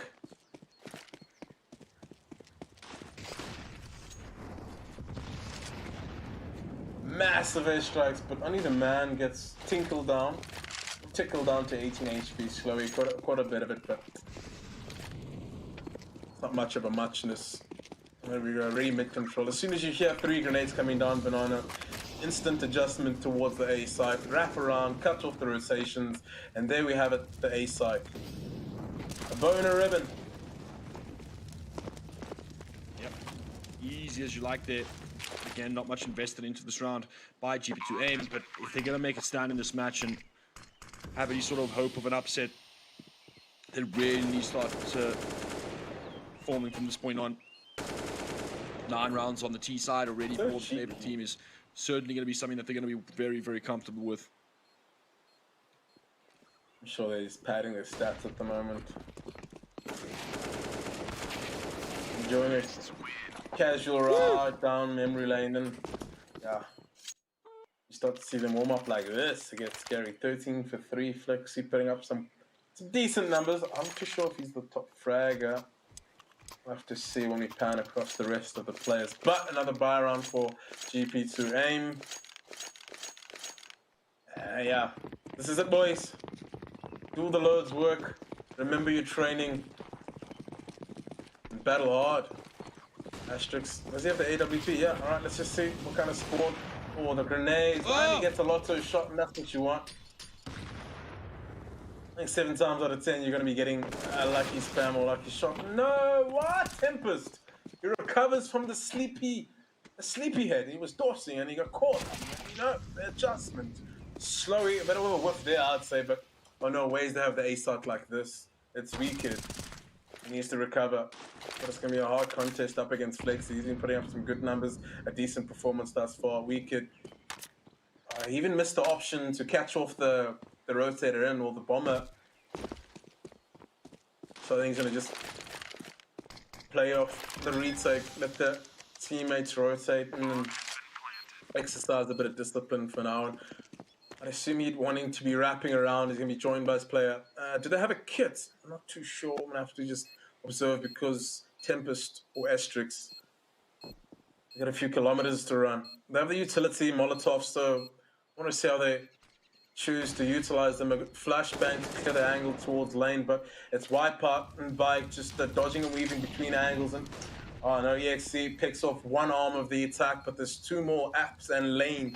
Wicked. Time is of the essence. They need to move in soon, and there we go. Picks up the first and destroys the second. But time has always been the essence. Time has always been the biggest burden of mankind. Oh, and they both die. That's 10 rounds on the board. That's a rip, and they both die. Rip. Things look so good. Wicked jumping out of the AppSec, just getting 2 quick frags, just not able to do it fast enough. A little couple of seconds even being bought by that beautiful flashbang thrown from that pit area. Player goes down but delays the push just a little bit long enough for the win to come through. Bomb blows, all 5 men die. They're forced to buy into this round again. They've got their AWP up, but again, lightened on the U2, lightened on the rifles as well. Got a FAMAS. Hopefully it's a rainbow one, otherwise it's not going to be as impactful. I wish they're setting each other up for some pops here, but no one's there at home, and the pop flash was not angled in the right position, and the man is going to get a nice swift 2K. Both headshots, 9 or 11. He's negative. No, he's not negative. It's one of the opponents actually sitting at 9 frags with Wipeout. And all right. It's a bit loose. It's a bit messy. But regardless, it's a W for Bravado in this round. It's just asterisks left, and family might just suffer the same fate. Maybe you can take someone down with them. No, that's a Trey K for the man in the round, and a murdered chicken. No one's eating dinner tonight, boys.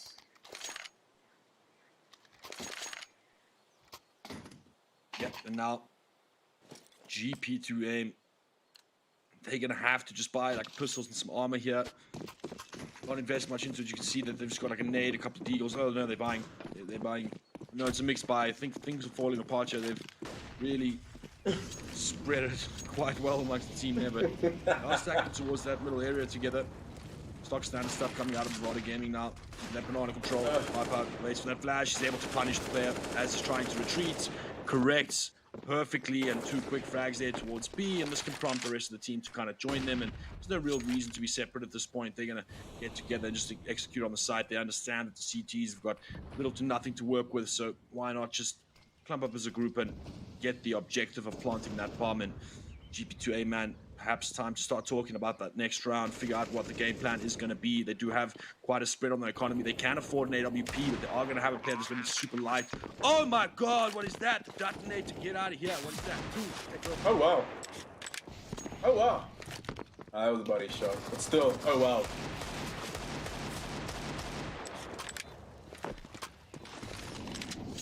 I mean, they nerfed the deagle, but the headshot's still a headshot. And there we go, asterisks. It's 2 versus 2. Alright, there was prospects, there was hope. There was a small shimmery line in the darkest of clouds, but the man, the Grim Reaper,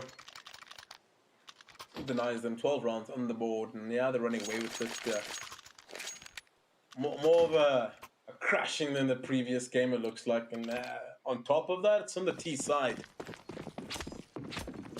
There we go. So he's finally got an AWP.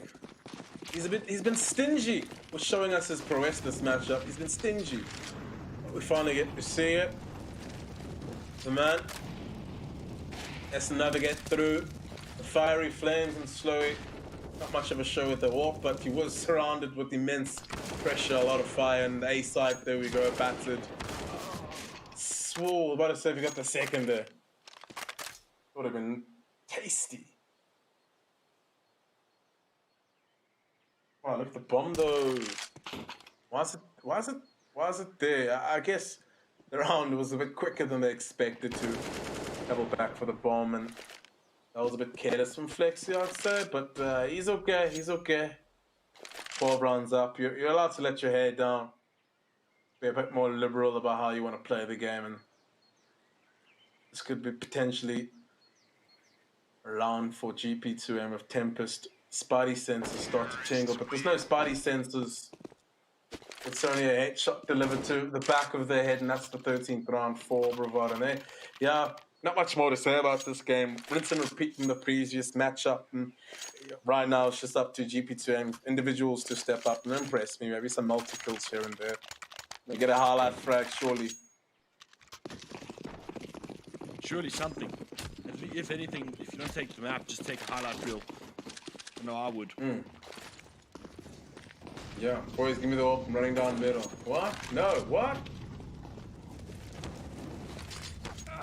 Get 3. Sean, Give Sean, them the that whole is back not- guy aces. Yeah. That was a rip. The man, he popped the flash instead of a smoke into the Molotov. But my side is the duel on his hands, and he gets double teamed. That's when we see teamwork coming in strong and hard. Slowly gets the trade with the AWP. Oh. He fast. Man looks fast, look not fast. Here we go through spawn. He knows he's got space to work with, and yeah. Y'all know, hey. This is one of those L's you see at a distance, and there's nothing you can do about it. Just keep the distance. Yeah, that's the only thing. Prolong the distance, yeah, prolong the L. Nothing getting prolonged now, slowies, Prolong the L, angles. You want the L quick? Give me the L, give me the L quick. Back unit. Okay, alright, man advantage. You guys have to go for it. It's the last round of the half. Start making a move, boys. Flexi, oh, he's holding such a nice tight little angle here. It's going to be very difficult for them to breach. He has got his teammate there towards family, very safe place. And oh, this Flexi runs out of bullets, but it doesn't matter. The trading is there. EXE and Flexi played to perfection, and 14-1 in an absolute clinic. Look at that frag distribution coming out of Bravado Gaming, all just even across the board. Just absolutely on form here. Every single one of these individuals is playing to, well, basically what we expect of them to be very fair to Gp2 Aim. They are going up against one of the best teams in the country. So, yeah, I mean, the score says it all there. 14-1. And now the pistol round, the ever so important pistol round. Quite a bit of util getting bought here from Gp2 Aim. I'm a big fan of this, and I hope they got some really big elaborate plan here to bamboozle BBD and make a big comeback. Let's see if it works. Little nade up middle does a lot of damage. You can certainly say, oh, the duties are coming down middle. No, peeking middle as well. Wipeout is gonna. Big sheriff. This is not they had an elaborate plan. I just think Bravado had a much quicker one, and they just quickly punished and shut that down. Cool as you like. That's a tough position for Gp2 Aim. I think at this point, really difficult to muster up any sort of fight left in. You've got left it all out on the server, and this team is just really leagues above them. Yeah, that sucks. I mean, they had two sheriffs on the loose running down Banana, so they got skittish there, tapped up the middle, and yeah, slowly wants to end this game nice and fast so we can get back to cooking some dinner. And there we go, mashed potatoes all round for Gp2 Aim, 16-1 Bravado, thrashing their opponents, and rightfully so. They, like I mentioned in the first half, there are, I think, second in South Africa for now, or let's just say top two for now. So you're kind of expecting them to reach the semi-finals at least, although they do have a tough game up against Vybn coming up soon. But Gp2 miserations, and you can't get too disheartened about a matchup like that against some of the best. So you can only just take what you can learn and move forward, put more hours on, and look at what separates the two teams. But BVD move through to the next round. Goals. Yeah, absolutely. I did obviously expect not much to say about that other than, commiserations to GP2. They got to carry on working on their game. They're ultimately going to have a lot of learning experience from that. They can go watch it 100 times and literally learn something, at least for the first half, the way that Bravado played. So it's cool for them in that respect. But ultimately, Bravado Gaming, they're really just looking clinical, looking like one of the best teams in the country for sure. But for now, it's enough for myself and Tools, and we're going to throw it back to the desk. Thank you so much, Goals and a Lighter. Once again, we have a very one-sided game.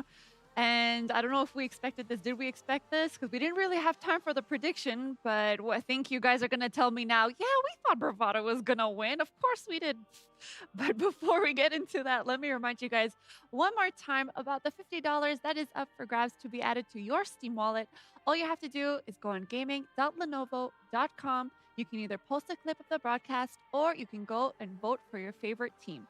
And while you're there, make sure you check out for some other offers.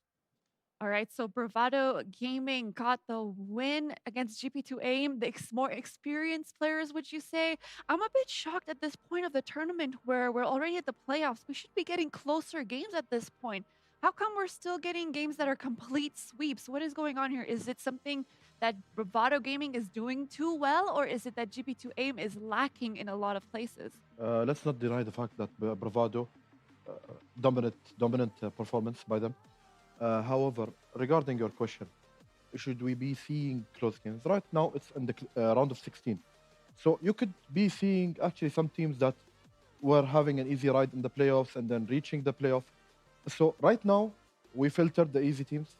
Right now, we're in the quarterfinal. This is where it's going to be really heated. This is the stage where you're going to see really close games from the quarterfinal onwards.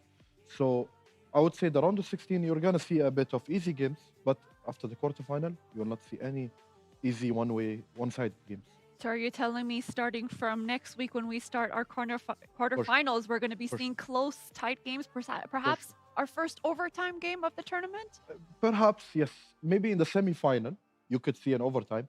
Quarterfinal, I would say 16-10, 16-12, yeah, close games, yes, here and there. But quarterfinal, overtime, I perhaps maybe in the semi-final I would see it in a best of 3 game. Tox, do you agree with that as well? Do you think this is the last sweep that we're going to be seeing of the tournament? I mean, we might see some in the quarterfinals. I think it's certainly possible. It depends on the teams who prepared better. I'm not sure if it's gonna continue to best of ones, but it's certainly possible. It's also possible that we see over time. We could see two teams clashing that are on the same level. So it's very tricky, but the easier side of the bracket now is done. Now we get to the real deal. I mean, even if we want to talk about this game, there's not much to add because one team was dominating, the other was just trying their best to catch up.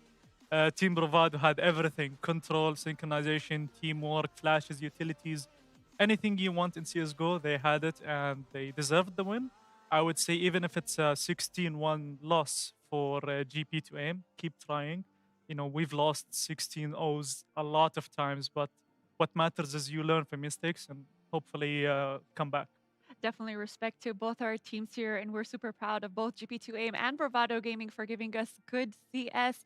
Let's take a closer look at each individual player's score of this game. And as you can see from your screen, we have for GP2 Aim, their strongest player in terms of kills was Wicked with 12 kills. However, for Bravado Gaming, their highest was 18. And I think you would agree with me if I say that in Bravado Gaming, you can see that the kills are pretty even out compared to with GP2 Aim. There's quite a big difference between last place and first place. What can you tell us about that? I mean, Bravado Gaming, if we look at the scoreboard, I mean, Wipeout had he went off a bit because it was 18, 17, 16, 15, and then Wipeout should be 14, but I mean, He it would have been for us. it would have Come been on. nicer.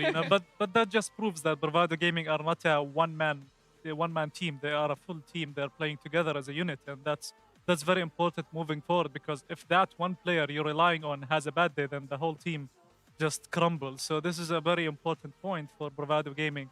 GP2M, I mean, Wicked has 12 kills. That usually when you get too many kills, it just means that you can kill. You're able to kill even if the team against you is a good team. But being able to kill and showing that you have capabilities is very important, personally to the player and also to the team, that it means we gotta step up, we gotta help Wicked in the next time. But 16-1, I mean, it doesn't matter if you get 30 kills or not. It's just a very score that's tough to come back on, no matter how many kills you get. But overall, I think score here, like we mentioned, is not a very important factor. But I'm really happy that Bravado Gaming are showing us this good synchronization in terms of kills. And their next opponent should be very careful, because Bravado is a very strong contender. Although I do agree with you that individual stats may not necessarily help us to judge the players or the team, but I do want to stress on the fact that we have seen both teams where each player has different sets of kills, and the difference between the highest and the lowest fragger is quite a lot. And then there are teams like Bravado Gaming where they're all performing in a similar way. While both these teams win games, which one would be better if they were set to be against each other? Which one would you prefer? I would say, so I picked two teams who would play against each other and do good. Yes, if one had an MVP, a very strong MVP, while the other just had, let's say, mediocre, for a lack of a better word, all of them were at the same skill set. So look, whenever you look at the scoreboard, let's say there is a player who's doing well than others. So most probably he had a better game. He has a good game, good aim, everything is working out for him. We can see, like, let's say, for example, Navi. Simple is always top fragging. He's always the superstar. Right now, we see in Bravado, it's a well-rounded team with equal set of skills. So there is no any difference in talent there. If they match up against a team which has a mediocre or whatever, or a superstar, they will still not have any trouble in that. They will not face any trouble, I believe so. They will still have the upper hand, because right now we've seen they played really good together. Two exceptional rounds that I really liked about them is how they had their micro adjustment in the mid of the round. Let's say they're taking banana control. They weren't able to take it. They failed. But they had a player in A in mid who just instantly picked two heads off and got A side control. You see that micro adjustment in the mid round. This is what is awareness about. Bravado has that. They just literally, they lost banana. In 2 seconds, they got control A. This is what awareness is. And it's really nice. Like, one round also, Flexi was boosted up in short and cleared A by 1 kill. a headshot when they boosted up in short. So you see, Bravado is doing everything by textbook. They're doing really well. Hats off to them. Bravado definitely showed us some really good CS, and possibly they could be the ones walking away with our prize pool, which we will going to be remind you of now. $12,000 up for grabs for first place, 5,000 and 3,000 for second and third place. These are numbers that we should not be joking about. These are numbers that you should be striving for. Any team from any region would be proud to claim any one of these prizes. And let me just remind you guys about the finals schedule, the schedules that we are going to be having next week for South Africa, Kenya, and Nigeria. We're going to be starting off with the quarterfinals on the 17th of January, the semifinals on the 18th of January, and the finals on the 19th of January. And of course, after all that is done, we have the grand finals. Now, the grand finals, the regions that will be participating is still unknown. We're going to be finding out after we're done with the final schedule for South Africa, Kenya, and Nigeria. That will take place on the 20th of January. And be sure to note that we have the broadcast both in English and Arabic. All you have to do is go to the description box below and you can alternate between the two languages. Now, in terms of the prize pool, before we end, I just want to get some insightfulness from our new analyst talks. Since you said you were in the CSGO scene, especially from early on, and with a prize pool such as the one that we have here at Legion by Lenovo, how many hours of gameplay would you put in per day, considering your own experience? I mean, you can put as many hours as you want. It's what matters is how useful are these hours, like how impactful they are to your schedule. So it's really important that so you can put in 10 hours of doing nothing, basically just sitting and playing matchmaking, or you can put 3 hours where you actually learn the new tactics, new strategies, improved your teamwork. So, but I would say like the minimum should be 4 to 5 hours, maybe 6 hours. But it's very important that they're not, consistent or consecutive, because you could be tired. You could, gaming is fun, but if you overdo it, it becomes stressful. You get exhausted, and that's when it doesn't become fun. So you need to know how to control that, and that's why we see teams with nutritionists and physiotherapists and all of that. So that's how they help them, because even if you sit for too long, your body gets tired. You have to control time with practice. So that's very important. But like going back to your question, 6 hours, 5 hours, that's more than enough. But it's very important that you take advantage of every minute of these 6 hours. Would you agree also as an equivalent professional CSGO player? Basically, what Tok said is work smart, not hard.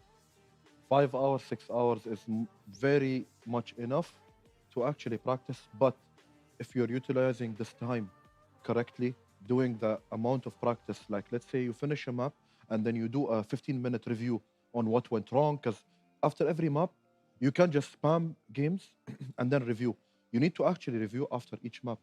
So how you utilize that time correctly is actually beneficial. Not just 10 hours. You can do 3 hours, as Tok said.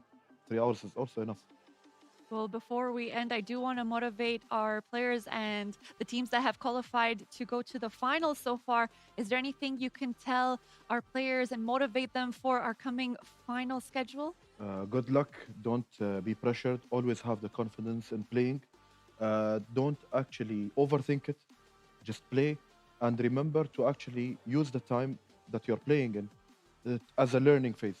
Not as, oh, I'm in a tournament, I'm going to lose. No, you need to learn. Loss comes naturally. It's what makes you better. With more losses, the more experience you get, and then you adapt better in the future. So good luck to the teams that have reached the quarterfinal. Right now, next week, we are going to be facing a roller coaster of games, which are going to be really not one-sided. They're going to be, it can Fingers go. crossed. Yeah, it's going to go both ways in the quarterfinal onwards. So it's going to be a ride. It's going to be a hell of a ride. Hopefully, here's hoping to that. Talks, do you have any closing statements before we end? I mean, even if you won, take that last game, 16-1, for a team that won, look at why you lost that one round, because that one round could make a difference against maybe better teams in the future. So I would say to the winners, go back to your games, look at why did you lose such rounds, how can we improve them? And to the losers, this is a good opportunity to improve and learn from mistakes. So go back, watch, don't just shut down the PC and just go do whatever. No, keep improving, keep learning from mistakes, because And this is something I got when I graduated from the 9th grade. It was my certificate said mistakes are often the best teachers. So that is my advice to these guys, and good luck. Best of luck in the finals. Thank you so much, both Sammy and Tox, for being here with us today. And I'd like to thank Legion by Lenovo for providing this platform and this tournament for our for our African region. And we're truly honored to be here. Thank you so much, our analysts. Thank you so much to our casters, Goals and Lighter. This is Arshi signing off, and we will see you guys next week for the final schedule.